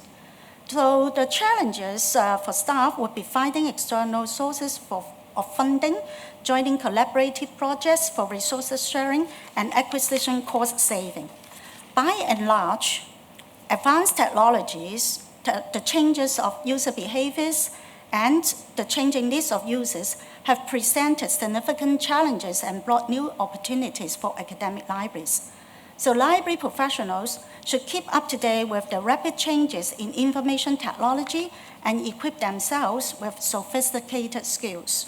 Perhaps you will ask, how to keep abreast of the latest developments in library and information management? Certainly, you may pursue studies in library and information management. Dr. Lam, Dr. Kwan, and Professor CHEUNG have already shared with us available courses in the previous sessions. You may also consider becoming a member of the professional associations like the HKLA and joining activities organized by these professional associations. You may also read updated library articles and magazines. If you are interested in discovering potential job opportunities, you may start from viewing the HKLA websites, the websites of the universities and higher education institutions, the CP Jobs and JobsDB and Career Times. And before submitting a job application, you should check the job requirements, write a concise cover letter or update your CV, and remember to provide your contact information and details of the referees. Make copies of your personal certificates and samples of your works as supporting documents, and proofread the cover letter and forms, and to avoid typos and grammatical errors, and make sure that you provide all the requested information clearly and accurately. Remember, a clean and complete set of papers would give a good impression. Lastly, let me share with you some of the tips when attending an interview. Say, gather information about the potential employer, review the job description and requirements, listen to the questions carefully, and answer the questions concisely, and highlight your specific skills, abilities, and achievements to show your confidence and share your relevant experience with the interview panel, and also demonstrate your keen interest. If you have a chance to ask questions, you may ask questions relating to the new developments of the library and the projects that it is undertaking. Arrive at the interview venue on time is important, and dress properly. And finally, don't forget to express your appreciation for the panel, and this would give an indication of your good character. There is indeed many career opportunities out there, so working as a professional at an academic library would be most fulfilling and rewarding. Good luck, and that's all from me for today. Thank you. 多謝黃女士。 Thank you, Ms. Wong. 介紹過大學圖書館之後，我哋有請香港公共圖書館代表、圖書館高級館長灣仔區張佩儀女士介紹公共圖書館嘅工作及就業前景。 After introducing academic libraries, our next speaker is Ms. Candy CHEUNG, the Senior Librarian Wan Chai at the Hong Kong Public Libraries. She will introduce career in public libraries. Ms. CHEUNG, please. 大家好，今日好高興有個機會咧，就會同大家介紹香港公共圖書館嘅職業資訊。喺呢度都講翻少少一啲背景資料啦。咁香港公共圖書館咧係由康樂及文化事務處管轄，我哋簡稱康文處。而家嘅公共圖書館系統咧係由71間固定圖書館、12間流動圖書館組成。呢啲唔同規模同埋類型嘅圖書館咧就平均分佈響香港境內每個區域。由圖書館自動化系統連接起嚟，為唔同年齡同埋唔同界別嘅讀者咧，就提供簡便快捷嘅多元化公共圖書館服務嘅。咁圖書館嘅館藏咧就總共有1537萬項啦。咁除咗書之外咧，仲有視聽資料啦、報章啦、期刊啦、地圖同埋一啲電子資源嘅。咁涵蓋各個學科嘅知識領域。而部分嘅圖書館館藏咧可以俾讀者外借啦。咁另外一部分咧就係喺圖書館入邊咧，只可以作為參考之用嘅。咁呢度都講翻公共圖書館佢扮演緊啲咩角色同埋有啲咩功能啦。咁涵蓋其實主要4個部分啦。咁第一個咧係作為一個資訊中心，為公眾人士提供免費嘅設施，能夠輕易獲取有關各個學科同埋佢最新發展嘅資訊嘅。咁另外就係作為一個持續教育嘅工具啦，俾市民可以利用圖書館嘅資源咧，可以去到自學進修。咁第3個角色咧就可以做一個社區文化中心。舉辦均衡同埋以圖書館資源為本嘅一啲活動啦，為唔同年齡嘅讀者提供資訊、娛樂、消遣，為佢哋嘅日常生活咧增添姿彩嘅。咁最後就係作為一個推廣閱讀同埋香港文學活動嘅中心啦，提升市民對文學創作同埋研究嘅興趣，鼓勵同埋推廣文學寫作，發展同埋保存香港嘅文學，成為促進文化交流同埋消閒嘅好去處。俾市民可以外借館藏回家閱讀啦，善用佢哋嘅餘下。咁睇翻圖書館個架構啦，就我哋主要係由中央圖書館為主啦，咁加埋6間主要圖書館同埋32間分區圖書館咧，就作為一個骨幹，提供主要嘅圖書館服務嘅。而有32間小型圖書館同埋12間流動圖書館咧，就做一個擔當嘅角色。咁喺呢個分佈圖，大家都睇到咧，71間圖書館咧就分佈喺港九新界各個地方啦。咁離島區我哋亦都有服務嘅。咁長洲啊、坪洲、南丫島咧，我哋亦都有圖書館啦。咁甚至乎去到邊境嘅沙頭角圖書館咧，我哋都有間小型嘅圖書館提供服務嘅。咁而12間流動圖書館咧，就會總共提供咗111個流動圖書站，為偏遠地區嘅居民咧提供借閱服務。咁圖書館亦都而家有一個計劃咧，就係響一個試驗計劃嚟嘅，就響港島嘅利影灣啦、九龍嘅文化中心同埋新界嘅大圍咧，就設置咗3個24小時運作嘅流動圖書站，提供借書、還書、領取預約資料同埋繳付款項嘅服務。咁圖書館除咗前線嘅一啲借書還書服務之外咧，其實我哋仲有好多後勤嘅工作嘅。咁個範圍咧就包括有行政策劃啦、本床採編啦、電腦及特別職務、推廣活動等等嘅工作啦。咁呢啲所有嘅工作咧，都會係由圖書館館長負責去管理同埋營運。咁我哋圖書館館長即係入職咧，就會係 assistant librarian 啦。咁一般嚟講，就會佢哋係可能係負責管理一間小型圖書館啦，又或者喺一間分區圖書館嗰度工作啦。咁佢晉升咗之後咧，就會係 librarian 就圖書館館長。咁圖書館館長咧就會係管理一間分區圖書館，就加埋監督一間小型圖書館嘅。咁佢再晉升嘅時候咧，就會係 senior librarian啦，就圖書館嘅高級館長，咁就管理一區嘅圖書館啦。咁就好似我咁啦，我就管理整個灣仔區嘅圖書館嘅。咁最後就晉升咧，就會去到 chief librarian 啦，就係總館長。咁總館長咧，佢會負責晒即係負責幾區嘅圖書館嘅。咁以上嗰幾個圖書館館長職系咧，其實除咗話管理前線嘅圖書館之外咧，其實我哋有好多一啲後勤工作嘅職位咧，都會需要佢哋擔任啦。咁譬如頭先有介紹嘅推廣活動啦、電腦組啦，同埋採編組嘅。咁除咗圖書館館長之外咧，其實我哋前線都要靠一啲同事咧去幫手推行圖書館服務啊。咁其中一個咧就我哋係文書主任職系啦，就 clerical grade staff 嘅。咁佢哋主要就喺服務櫃台嗰度咧，就提供借書還書、讀者登記同埋一般查詢嘅工作啦。咁另外 Cultural Services Assistant 咧就係文化工作助理員，咁佢哋主要咧就會做一啲前線嘅管理工作嘅。咁除咗呢兩個職系之外咧，其實圖書館咧係將一啲非核心嘅服務咧就外判咗俾服務承辦商。咁服務承辦商咧佢就會派一啲員工咧就嚟圖書館咧就提供一啲服務啦。咁譬如就會係電腦技術員啦、上書嘅同事啦，同埋有啲同事咧就會喺櫃台咧就做一啲簡單上書借還書嘅工作。咁圖書館館長嘅工作其實主要有6個範疇啦。第一個就係圖書館管理啦。咁另外有採購編目圖書館資料啦。咁圖書館自動化系統佢哋都需要負責啦。咁之後仲會有市場推廣、外借及參考服務同埋圖書館館藏發展嘅。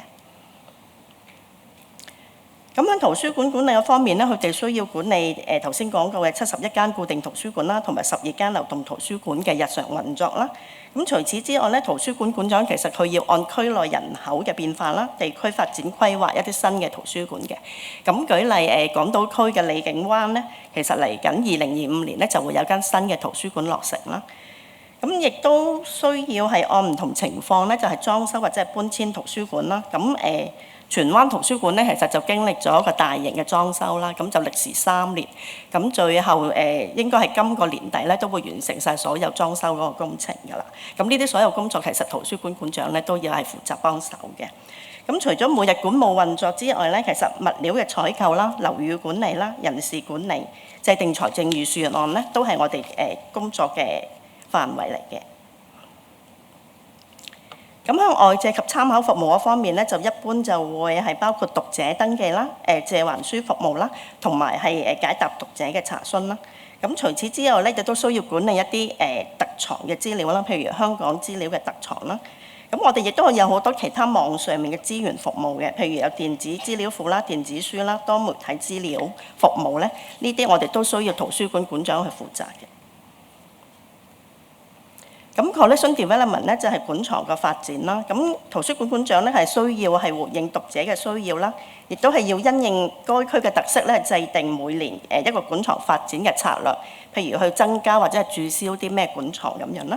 咁佢哋亦都需要定期參與一啲揀選圖書館資料嘅工作嘅，譬如我哋需要透過出版商提供嘅樣板書啦，或者係出版目錄，甚至係網上嘅資料咧，就揀選一啲合適嘅資料咧，就入藏圖書館嗰個館藏。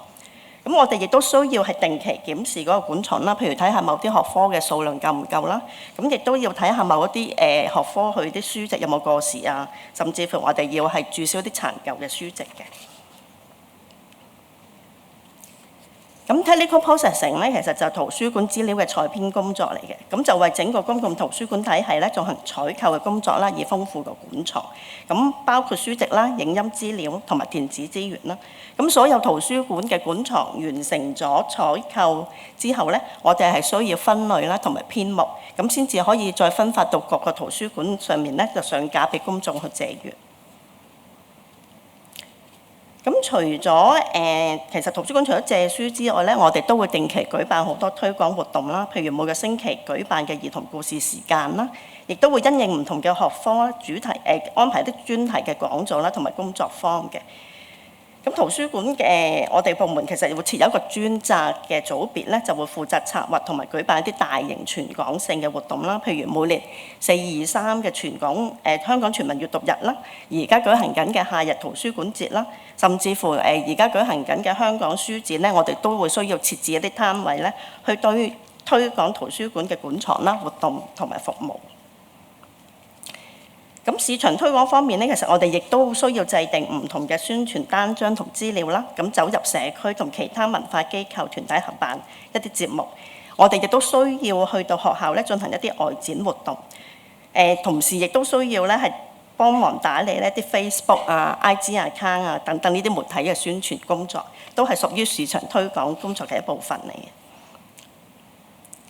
咁香港公共圖書館係一個好大嘅系統啦，咁我哋需要做大量嘅借閱啦、歸還啦、預約服務，仲有24小時嘅網上服務啦，管理1500幾萬嘅圖書館資料啦，亦都要需要管理網上嘅一啲電子資源同埋多媒體資料服務，咁係需要一個龐大自動化系統去支援啦。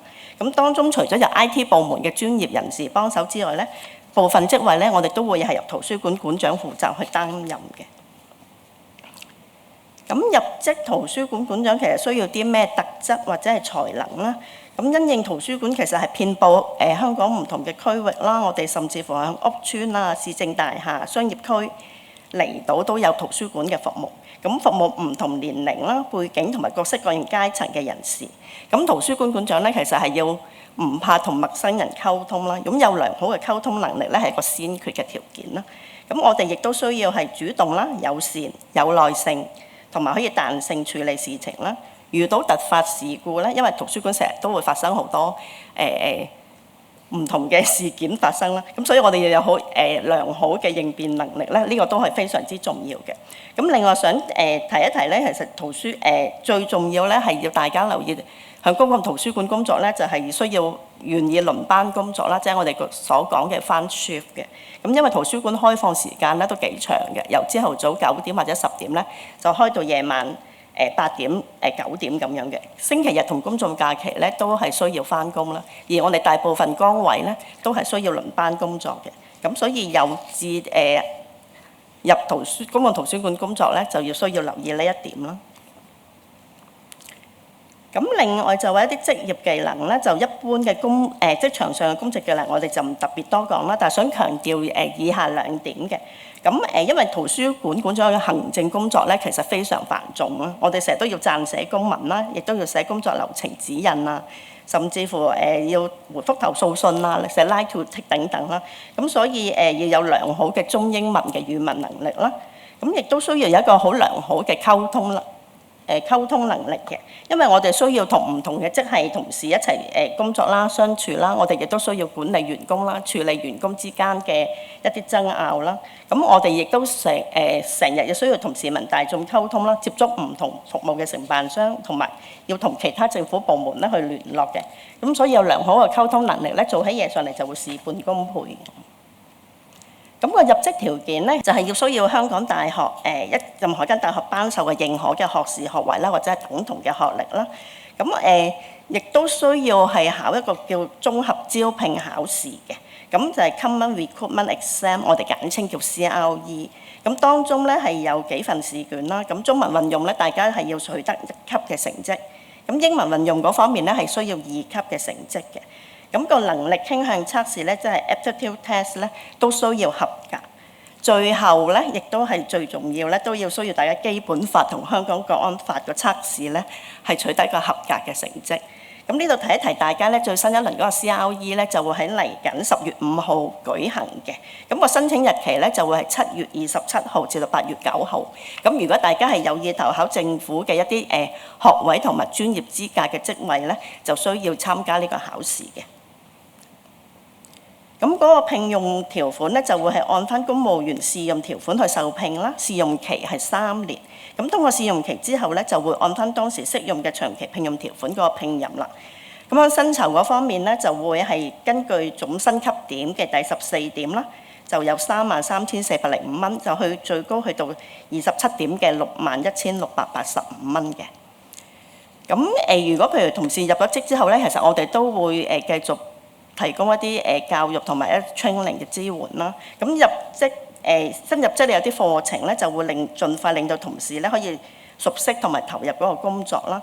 咁另外我哋會有各式各樣同職務相關嘅啲課程，譬如好似公民撰寫啦、顧客服務、採購程序同埋係人事管理呢啲課程咧，都係會安排同事去報讀嘅。咁部門亦都係會引薦同事報讀一個 Diploma in Librarianship 嘅 program。咁 Assistant Librarian 咧，其實係需要獲取咗相關圖書館管理專業文憑呢個資格咧，先可以具備晉升 Librarian 嗰個條件嘅嚇。咁部門亦都會係安排同事咧，就可以參加啲海外或者係中國境內嘅圖書館嘅實地考察啦，或者係參加啲專業會議同埋座談會啦。咁亦都會啲同業交流等等嘅呢啲專業培訓嘅機會嘅。咁除咗圖書館館長職系之外咧，我哋前線嘅支援員工咧，頭先講過嘅文書主任職系咧，咁因為佢哋係由公務員事務局嘅一般職系處調派過嚟，咁詳情我哋喺呢度就唔特別講啦。咁另外就係話 Cultural Services Assistant 啦，就文化工作助理員啦，其實佢係康文署獨有嘅一個員工職系嘅。咁喺康文署轄下嘅文娛場地啦、博物館同埋圖書館度工作。而佢哋主要喺圖書館嘅職責咧，就係維持圖書館嘅秩序啦，協助推廣圖書館各種嘅自助服務，監督服務承辦商嘅工作啦，上書啦、樓宇管理同埋協助推廣活動嘅進行嘅。咁佢哋入職條件咧，就係只要完成中4程度嘅學歷同埋具備中4程度嘅中英文語文能力咧，就可以投考㗎啦。咁人工嗰方面咧，就會係薪級點嘅第1點開始啦，由15,175蚊就去到第8點咧23,580蚊嘅。咁我哋頭先所講嘅職位咧，其實所有招聘廣告咧都會響明報啦同南華早報刊登。咁香港公共圖書館、康文署同埋公務員事務局嘅招聘網頁咧，亦都會有呢啲相關嘅資訊嘅。咁Assistant Librarian 最新一輪嘅招聘咧，啱啱響6月份就截咗止啦。咁申請咗嘅朋友咧，希望我頭先所講嘅資料咧，可以幫到你哋更加了解圖書館嘅工作啦。亦都歡迎大家加入我哋呢個圖書館嘅大家庭嘅。咁多謝大家。多謝張女士。Thank you, Miss Cheung。在座可能好多朋友都會對學校圖書館嘅工作有興趣。而家我哋有請香港學校圖書館主任協會會長黃毅娟女士介紹學校圖書館嘅工作同埋就業情景。I believe many of you here may be interested in the work of the school libraries. Now, I would like to invite Ms. Jun Wong, the President of the Hong Kong Teachers Librarians Association, to introduce the career in school libraries. Ms. Wong, please.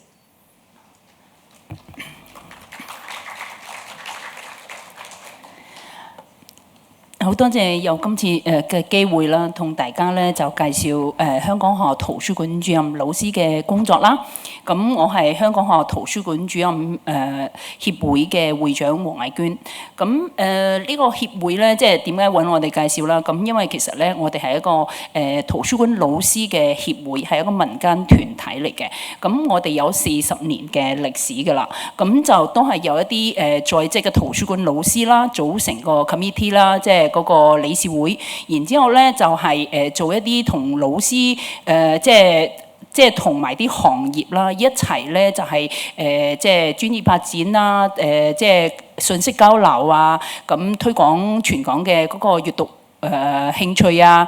即係啲學生嘅閱讀興趣咧，就為我哋嘅即係主要係主要我哋嘅工作啦。咁我哋都會同咧就世界啦，就係即係或者係即係華語學校嘅嗰啲圖書館唔同地方啦，台灣啦、澳門啦、內地啦，咁即係或者係去到澳洲嘅圖書館學會啦，咁我哋都會有聯繫嘅。咁希望咧就係話透過協會啦，就可以了解咧就係世界各地咧關於嗰個圖書館老師嘅發展方向，咁然之後咧就將個信息啦咁帶翻去香港嘅老師度，同埋促進咧各地嘅老師嘅交流嘅。咁喺呢一度咧，咁我就要介紹香港嘅學校圖書館嘅嗰個工作情況啦。咁喺呢一度咧，其實即係我諗首先都諗一諗你自己咧，即係入行之前啦，或者即係對於圖書館嘅即係香港圖書館咧，其實你學校圖書館你自己有乜嘢諗法咧？咁其實咧就有啲人啦就未入行啦，或者即係唔了解我哋啦。咁佢哋會覺得咧就係圖書館就係借還書嚇，咁啊工作主要借還書，咁啊最得閒嘅即係教師職位啦嚇。咁所以咧有啲老師咧，即係我都講現實嘅，即係有啲老師可能學校咧除咗安排佢做圖書館老師之外咧，咁都可能會教學科嘅。咁即係我都想話俾翻個現實你聽到啦。咁然之後咧就係當你入行嘅時候咧，唔好期望過高。但係咧就唔係冇希望嘅，咁我嚟緊咧就係講緊咧就係話，即係喺學校圖書館工作咧，你點樣可以做得更好，達到一個更高嘅理想，而令到你嘅專業受到尊重，同埋咧係可以獲得更多嘅空間，校長嘅支持，令到咧你可以做閱讀推廣工作咧可以做得更加好嘅。咁基於呢個目標方向啦嚇嘅呢個理想啦，咁其實目前依家嘅圖書館啦，唔好話淨係香港啦，世界各地啦，圖書館已經唔係一個一潭死水，唔係坐喺度等啲讀者入嚟㗎啦。咁你要促進呢個圖書館咧嗰個即係啲水流去大江啊，或者邀請啲小溪咧入嚟你嘅即係知識嘅寶庫咧。咁其實咧圖書館主任咧嘅對佢嘅要求咧其實就高好多，你要好主動，咁咧令到個圖書館咧係變得咧就更加有生命力啊，帶動咧即係學生咧就係一個由獲得資訊嘅過程啦，學習獲得資訊嘅方法啦，然之後去到咧將個資訊咧轉化成自己嘅個人嘅知識。咁其實圖書館咧係一個歷史長河啦嚇，一個好重要嘅記錄嘅一個信息嘅一個資源中心啦。咁所以咧其實咧當你啟發咗學生閱讀，即係喜歡閱讀嘅時候咧，咁你會發覺其實喺呢個知識嘅大海入邊咧，其實係充滿生命力嘅。而呢個生命力咧，唔單止係歷史留落嚟嘅一啲知識記錄，而係咧可以俾學生咧係更加多嘅動力啦、能力啦、希望啦。當佢面對未來咧AI 嚟緊嘅世界啦嚇，咁樣更加有能力、有信心去做好，即係過好佢嘅一生啦。咁喺呢一度咧，其實我哋回歸翻咧，即係其實圖書館、學校圖書館係一個點樣嘅空間咧？咁其實咧就IFLA 咧就係一個國際嘅圖書館嘅聯盟啦。咁就同埋咧，佢同 IAS L 咧就係一個國際學校圖書館學會咧，咁佢哋咧就合作咧，就係其實喺2015年修訂咗咧有關圖書館嘅嗰個工作內容啦、目標啦、方向啦、我哋嘅嗰個理想嘅圖書館係點樣㗎啦？咁喺呢個即係呢份文件入邊喺2015年修訂咗之後咧，其實有好多國家嘅版本嘅，咁同埋咧就係即係其中都有中英文嘅版本啦。咁講到學校圖書館咧，係其實係一個實體同埋電子嘅即係學習空間。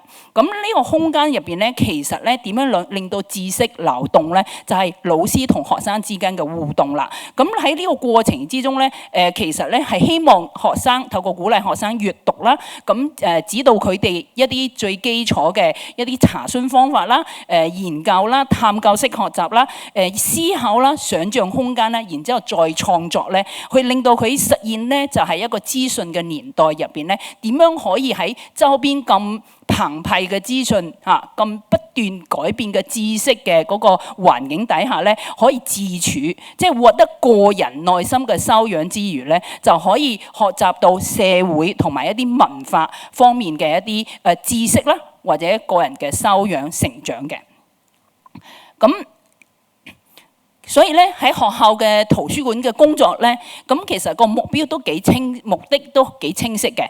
咁希望咧就係鼓勵學生嘅興趣為主啦。咁我哋知道我哋咧學習咧係漫漫長路嚇，一生嘅計劃嚟嘅。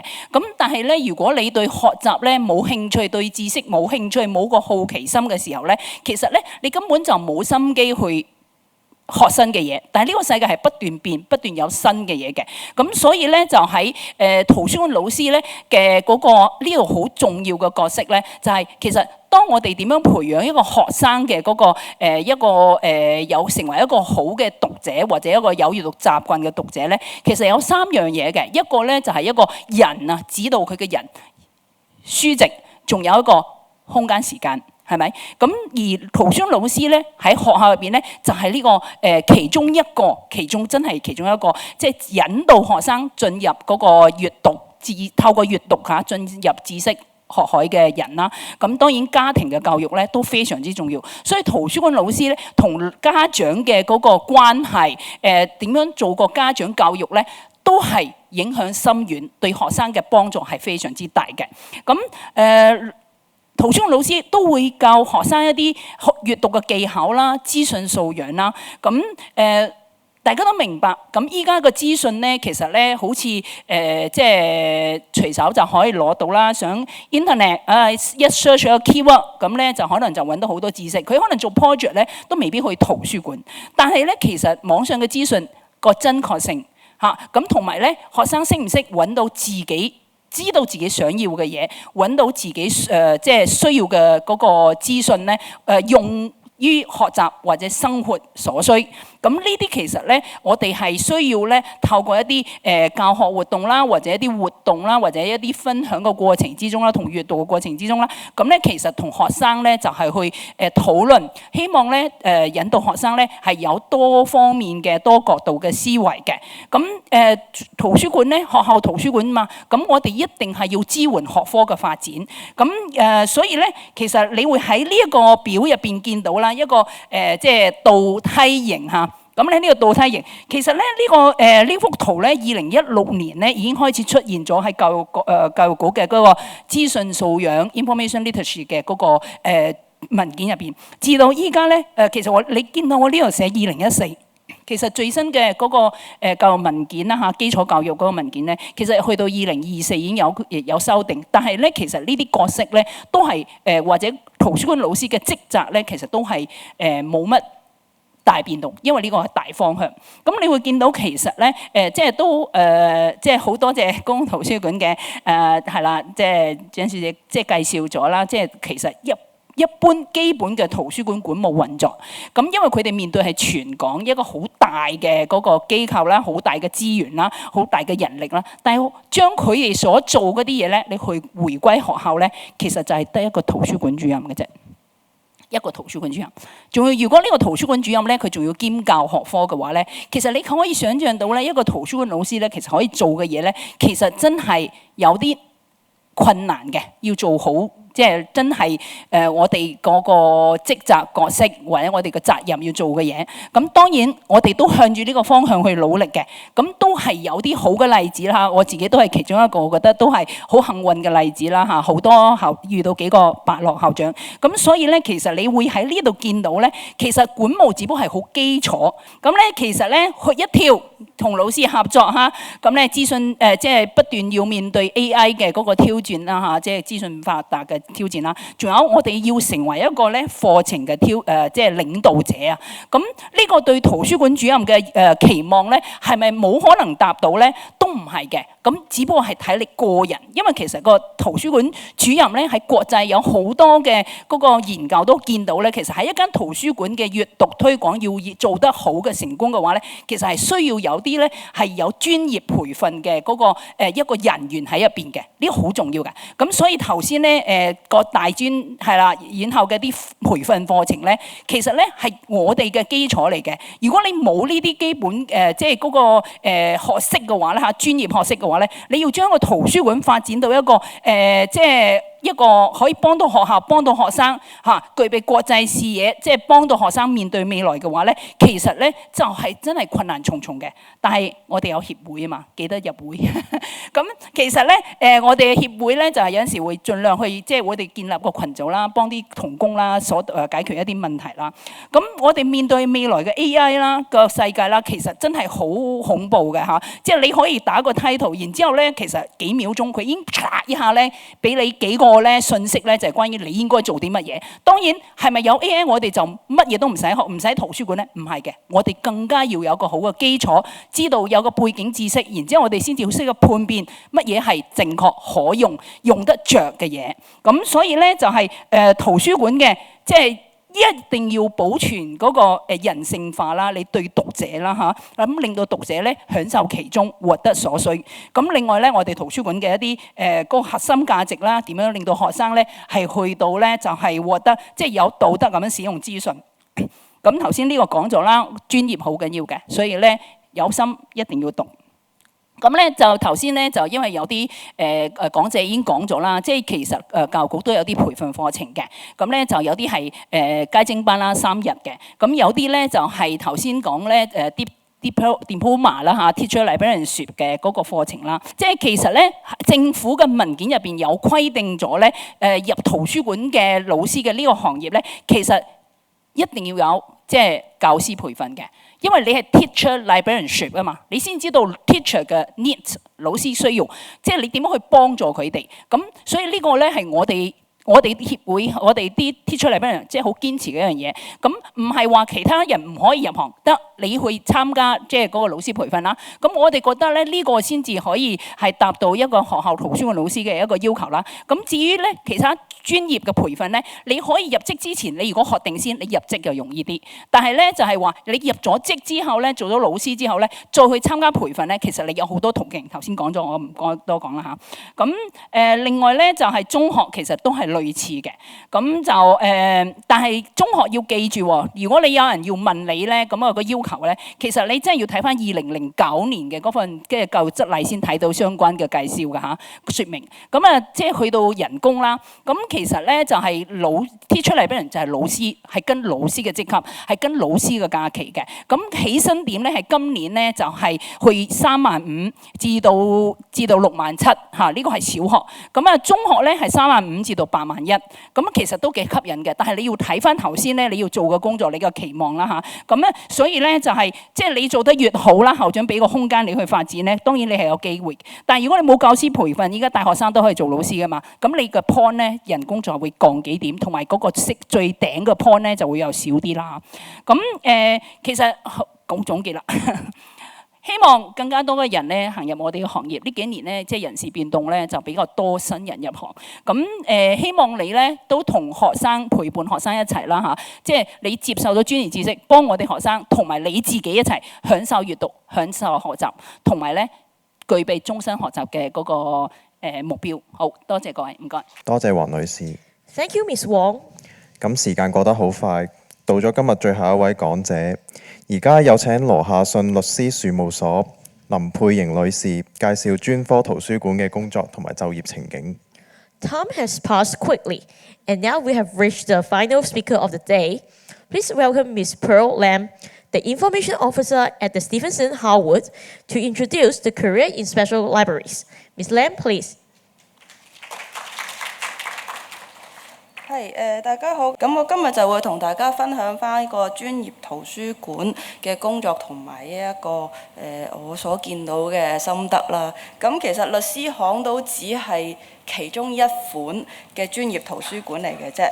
咁以下呢度就會係我今日會提到嘅部分啦。咁我哋可以喺我開始之前呢，我會同大家先簡介翻其實專業圖書館係咩嚟嘅？咁頭先有公共圖書館啦、大學圖書館啦，同埋學校圖書館嘅。咁專業圖書館其實比較特別啲嘅，佢有幾個 point 咧，大家可能要留意翻。佢係首先咧，佢係一個由特定機構開嘅，例如啲商業機構啊、非牟利機構啊，或者可能你會見到有啲政府機構，例如博物館啊，或者係有一啲嘅。可能有啲咩嘅工會協會，佢哋其實自己有佢嘅資源中心，有佢哋嘅博物館，有佢哋嘅資源中心，佢哋嘅圖書館嘅。咁另外第二樣嘢留意翻佢嘅就係佢俾嘅服務，唔係話對外所有開放，其實佢可能對外某啲公司入邊嘅員工啦，或者可能某一啲指定嘅工會嘅會員啊，或者等等咁樣嘅，其實有所規限嘅。佢嘅對象其實係比較窄嘅。咁另外第三樣嘢就係佢哋會有個主題性嘅收藏品，例如佢嗰度可能係講例如海防博物館，佢入邊嘅資源中心，佢入邊嘅資源中心一定係同佢嘅海防嘅有關啦。例如佢有啲珠三角啊，或者係相關嘅研究嗰啲咁嘅主題性嘅，咁就可能會大家聽落會比較混亂啦，同頭先都見到好多啦。咁就可以先睇下呢個對照表啦。咁我都大約用咗3個唔同嘅層面去分翻呢3個我哋叫種類啦。咁就有大學圖書館啦、專業圖書館同埋公共圖書館嘅。咁概括咁講啦，佢哋個範圍其實就闊到窄嘅。咁就公共圖書館其實社會大眾啦、終身學習啦，咁佢哋收嘅嘢一定係好多好闊嘅。咁而學術圖書館或者學校圖書館都係一樣嘅，佢哋收嘅嘢係對課程有關嘅。個課程需要啲乜嘢，佢哋就會擺啲乜嘢喺入邊去幫到佢哋嘅學生啦、老師啦，或者係啲可能校友啊之類等等係會用到嘅資源嘅。咁但係專業圖書館佢對象嘅只係某一啲特定嘅人嘅。咁就佢會提供啲最新嘅資訊俾佢哋，例如可能係嗰個行頭、嗰個行業入邊嘅新嘅資訊，或者有一啲嘅新嘅科技，或者係啲咩佢哋係需要留意喺佢哋嘅工作上需要用到嘅，咁都會喺嗰度提供俾到佢哋啦。咁就或者俾啲例子大家睇下，可能大家其實都有啲耳熟能詳，未去過都可能聽過嘅。例如首先可能睇先啦。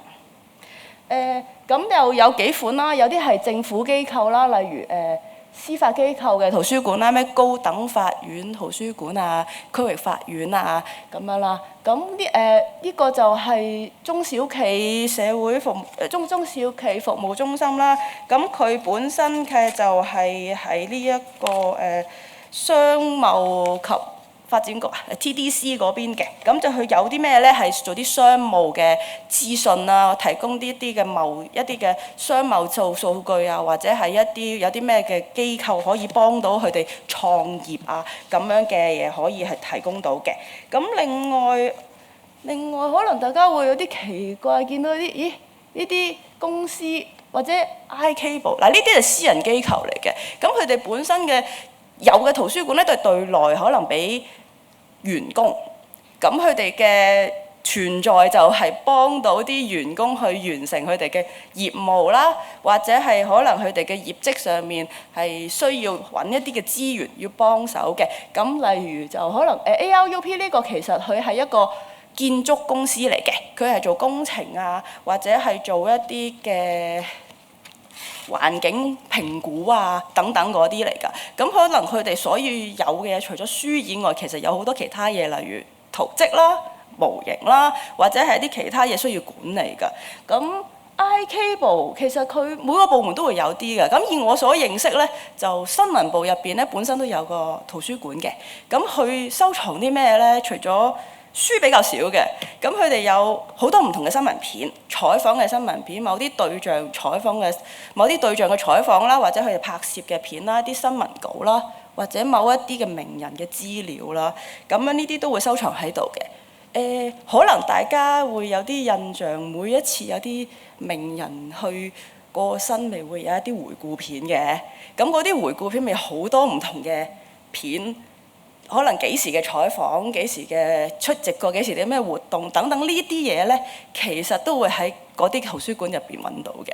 所以好難去揾得翻出嚟嘅，所以都好佩服佢哋嗰啲從業員嘅。咁另外有啲你會見到就係博物館啦。其實博物館入邊都會有資源中心啊，或者佢哋叫做圖書館㗎。咁呢啲都係大家係可以去到㗎。咁唔知大家去博物館有冇見到呢啲設施啦？佢哋其實可能係收埋咗喺某啲樓層入邊嘅。其實大家都係可以去到㗎。例如可能電影資料館入邊其實有一啲嘅相片啊，關於戲嘅劇本啊、單張啊，其實呢啲都係可以睇到㗎。咁呢啲大家都可以 explore 下啲博物館入邊究竟有啲咩可以俾大家去睇到。除咗參觀展品以外，仲有啲咩可以去到嘅？咁就仲有一個可能就係頭先講漏咗司法機構。司法機構嗰個咧就有終審法院啦、高等法院同埋區域法院咁啦。咁佢收埋嘅就係啲咩咧？普通法嘅方面嘅資料嚟嘅。咁香港係行普通法嘅，咁所以就會有好多唔同嘅書籍啦、法律啦、法規啦，或者係一啲嘅判決書、case 啦，或者係一啲嘅憲法、憲報咁樣都會收喺嗰度嘅。咁而我自己身處嘅呢個機構咧，其實就係 Stephen Howard 係一個全球性嘅私人機構之一嚟嘅。咁佢總部喺倫敦嘅，咁就會有8間嘅分公司啦，遍佈喺個歐亞同埋中東地區㗎。咁目標咧就係提供呢個高質嘅法律支援嘅服務嘅。咁你會見到其實我哋有律師，其實都全球性咁樣睇都有成差唔多200個都有㗎啦，係啦。咁就分佈喺呢啲地方啦。咁唔同地方嘅法規其實都唔同嘅，所以我哋都會提供到唔同嘅資源俾佢哋。除咗我以外啦，我自己本身管轄嘅範圍係亞洲分公司嘅資訊嘅需要啊，同埋佢哋嘅協助嘅。咁另外倫敦嗰邊其實都有同事喺度啦，咁大家都會互相合作咁樣㗎。咁就主要嘅業務啦，呢個就係我哋律師行入邊嘅主要業務嘅範圍啦，調解啊、公司上市啊、遺產啊、物業等等。咁呢啲都會係幫佢哋解決嗰啲問題嘅。咁就頭先所講啦，除咗我要處理翻亞洲公司嘅資訊需要，同埋要支援倫敦嗰邊嘅公司啦。咁以我呢個角色咧，我就需要去了解翻呢度呢啲嘅業務範圍入邊，佢哋入邊嘅係講緊啲乜嘢？我需要提供邊一種嘅資訊俾佢哋？有啲乜嘢我係需要係買啦，或者係去揾到相關嘅資訊？例如可能佢哋要揾一啲公司認證，佢哋係唔係註冊公司？或者可能佢哋嘅船有冇一啲嘅報告啊，佢嘅名啊，或者佢哋停留過邊一度啊？呢啲咁嘅報告，呢啲都需要提供到俾佢哋嘅。咁呢個就係我要提供嘅服務範圍啦。咁好明顯呢個係會同其他可能認識嘅大學圖書館或者可能係啲公共圖書館，其實會有唔同嘅。每一間專業圖書館入邊嘅嘢都會有唔同嘅。例如我law firm 嚟講咧，就需要提供到一啲嘅research legal business research 啦。咁例如有一啲可能佢要揾公司嘅資料啊，或者可能係要揾某一方面嘅法律嘅 case。一啲冇打過邊啲官司啊？邊度有冇啲咁嘅例子啊？或者係需要提供一啲嘅新聞，關於邊一啲公司啊，或者係邊一啲情況有冇咩事發生啊？咁呢啲其實我都要去跟進嘅。咁除咗呢啲以外啦，我都要提供翻呢一個教學啦。例如佢有乜嘢，我哋有嘅，例如一啲嘅呢啲嘅平台啦，呢啲平台都係可以提供到一啲嘅 legal research 俾佢哋嘅。咁佢哋識唔識用啦？佢哋要點樣去揾啊？佢哋點樣去揾啊？用啲咩字眼啊？或者係使用佢哋係有咩嘢嘅注意等等，呢啲都係要教到佢哋嘅。咁所以咧喺我呢個 information officer 呢個嘅位置咧，其實有幾樣嘢你係需要去做到嘅。咁首先你就係要去了解你嘅學科嘅範疇啦，無論你嗰間係 law firm 好、archi 好、醫學好，或者可能係船務啊咩嘢都好啦。你首先你要了解嗰個範疇先。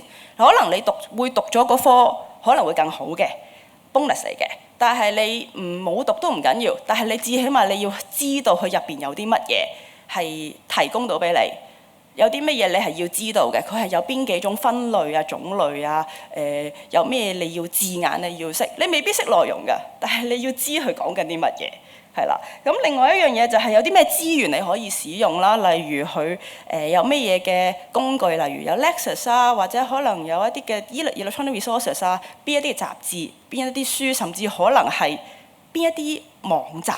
提供到邊啲嘅資源俾你，例如攞報告啊，攞一啲政府認可嗰啲嘅政府認可嘅資源啊，等等呢啲都係需要知嘅。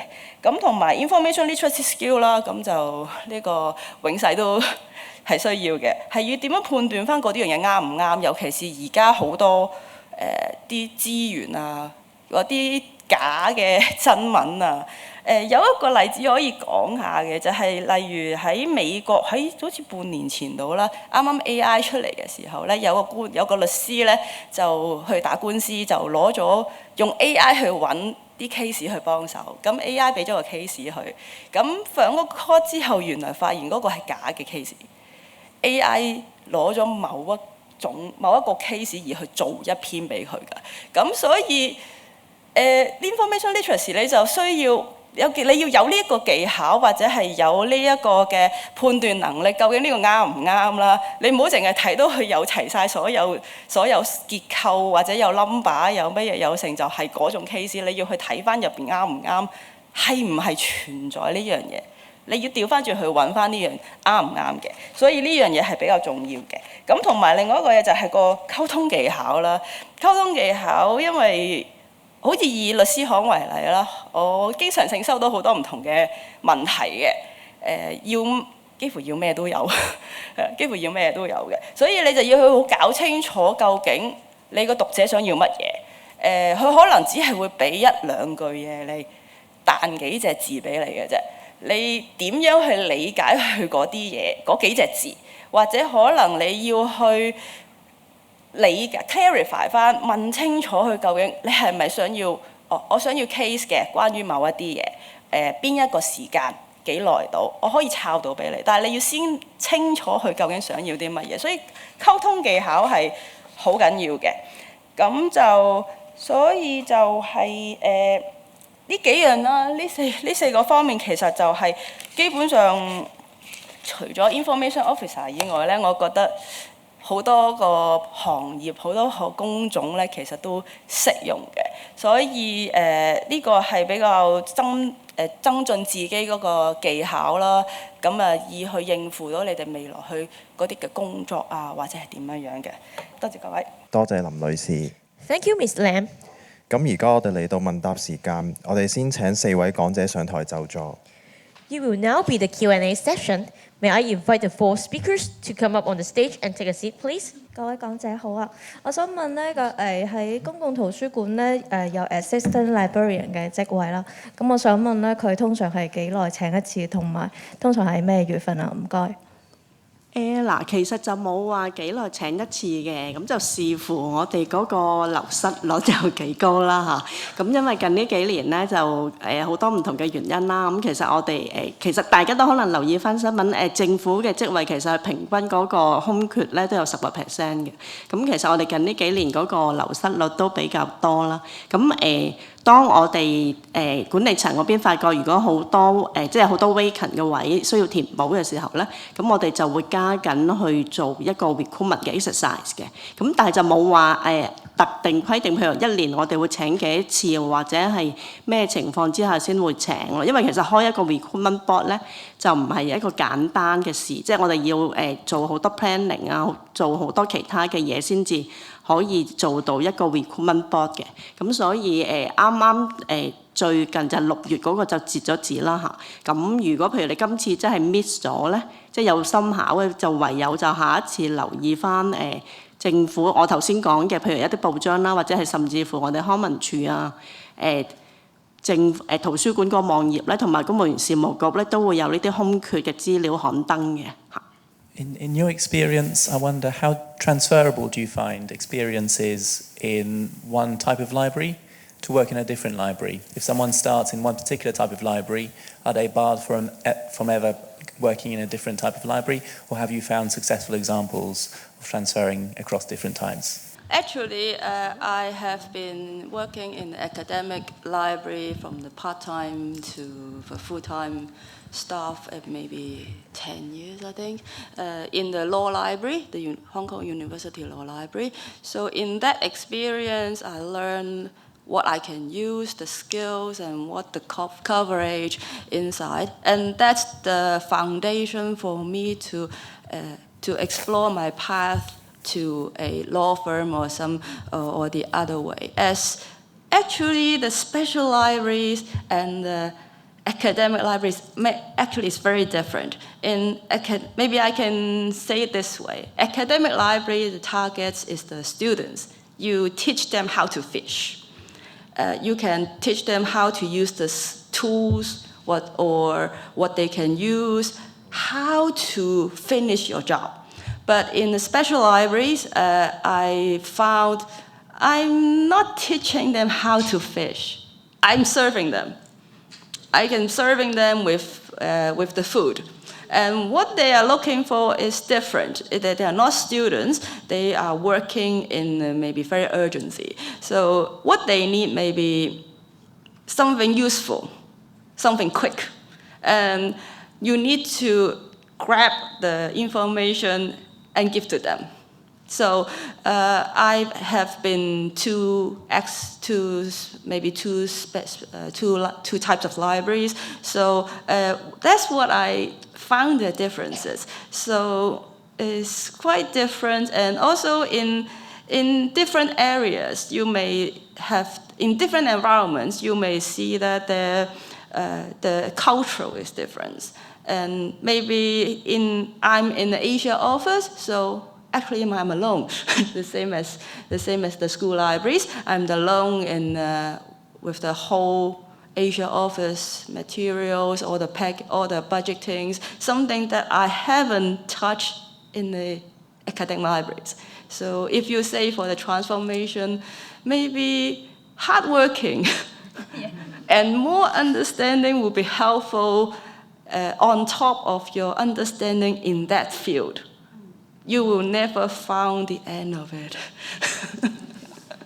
So we join different kinds of course to learn the basic skills and knowledge about the management of the information in the library. So these basic skills supports us to when we work in different kinds of library, and then the logical of the library thinking can help us to face different kind of the problem in different kinds of a library. I think this is very important because the basic knowledge, if we don't know, when we face a loss of book, a loss of information, we don't know how to catalog or something or do something to help our reader to get what they need. So I think this is why we need to take the course to learn. Yeah. Well, maybe I can supplement a little bit. I think we all agree that no matter we are working in what types of libraries, I think as a professional or professional staff, we should have good communication skills. Understanding, the user needs are very important. Because sometimes I find that if we misunderstand the user's needs, we will give them, the information or is not accommodate, he or she's needs. So it's very, maybe we will cause trouble to the supervisor, because some of our professors are very demanding and they want to have a quick information. Sometimes if we receive, we misunderstand his needs, then we will give him, or her, the wrong information. And they will say, I will write a letter to the librarian and give complaint.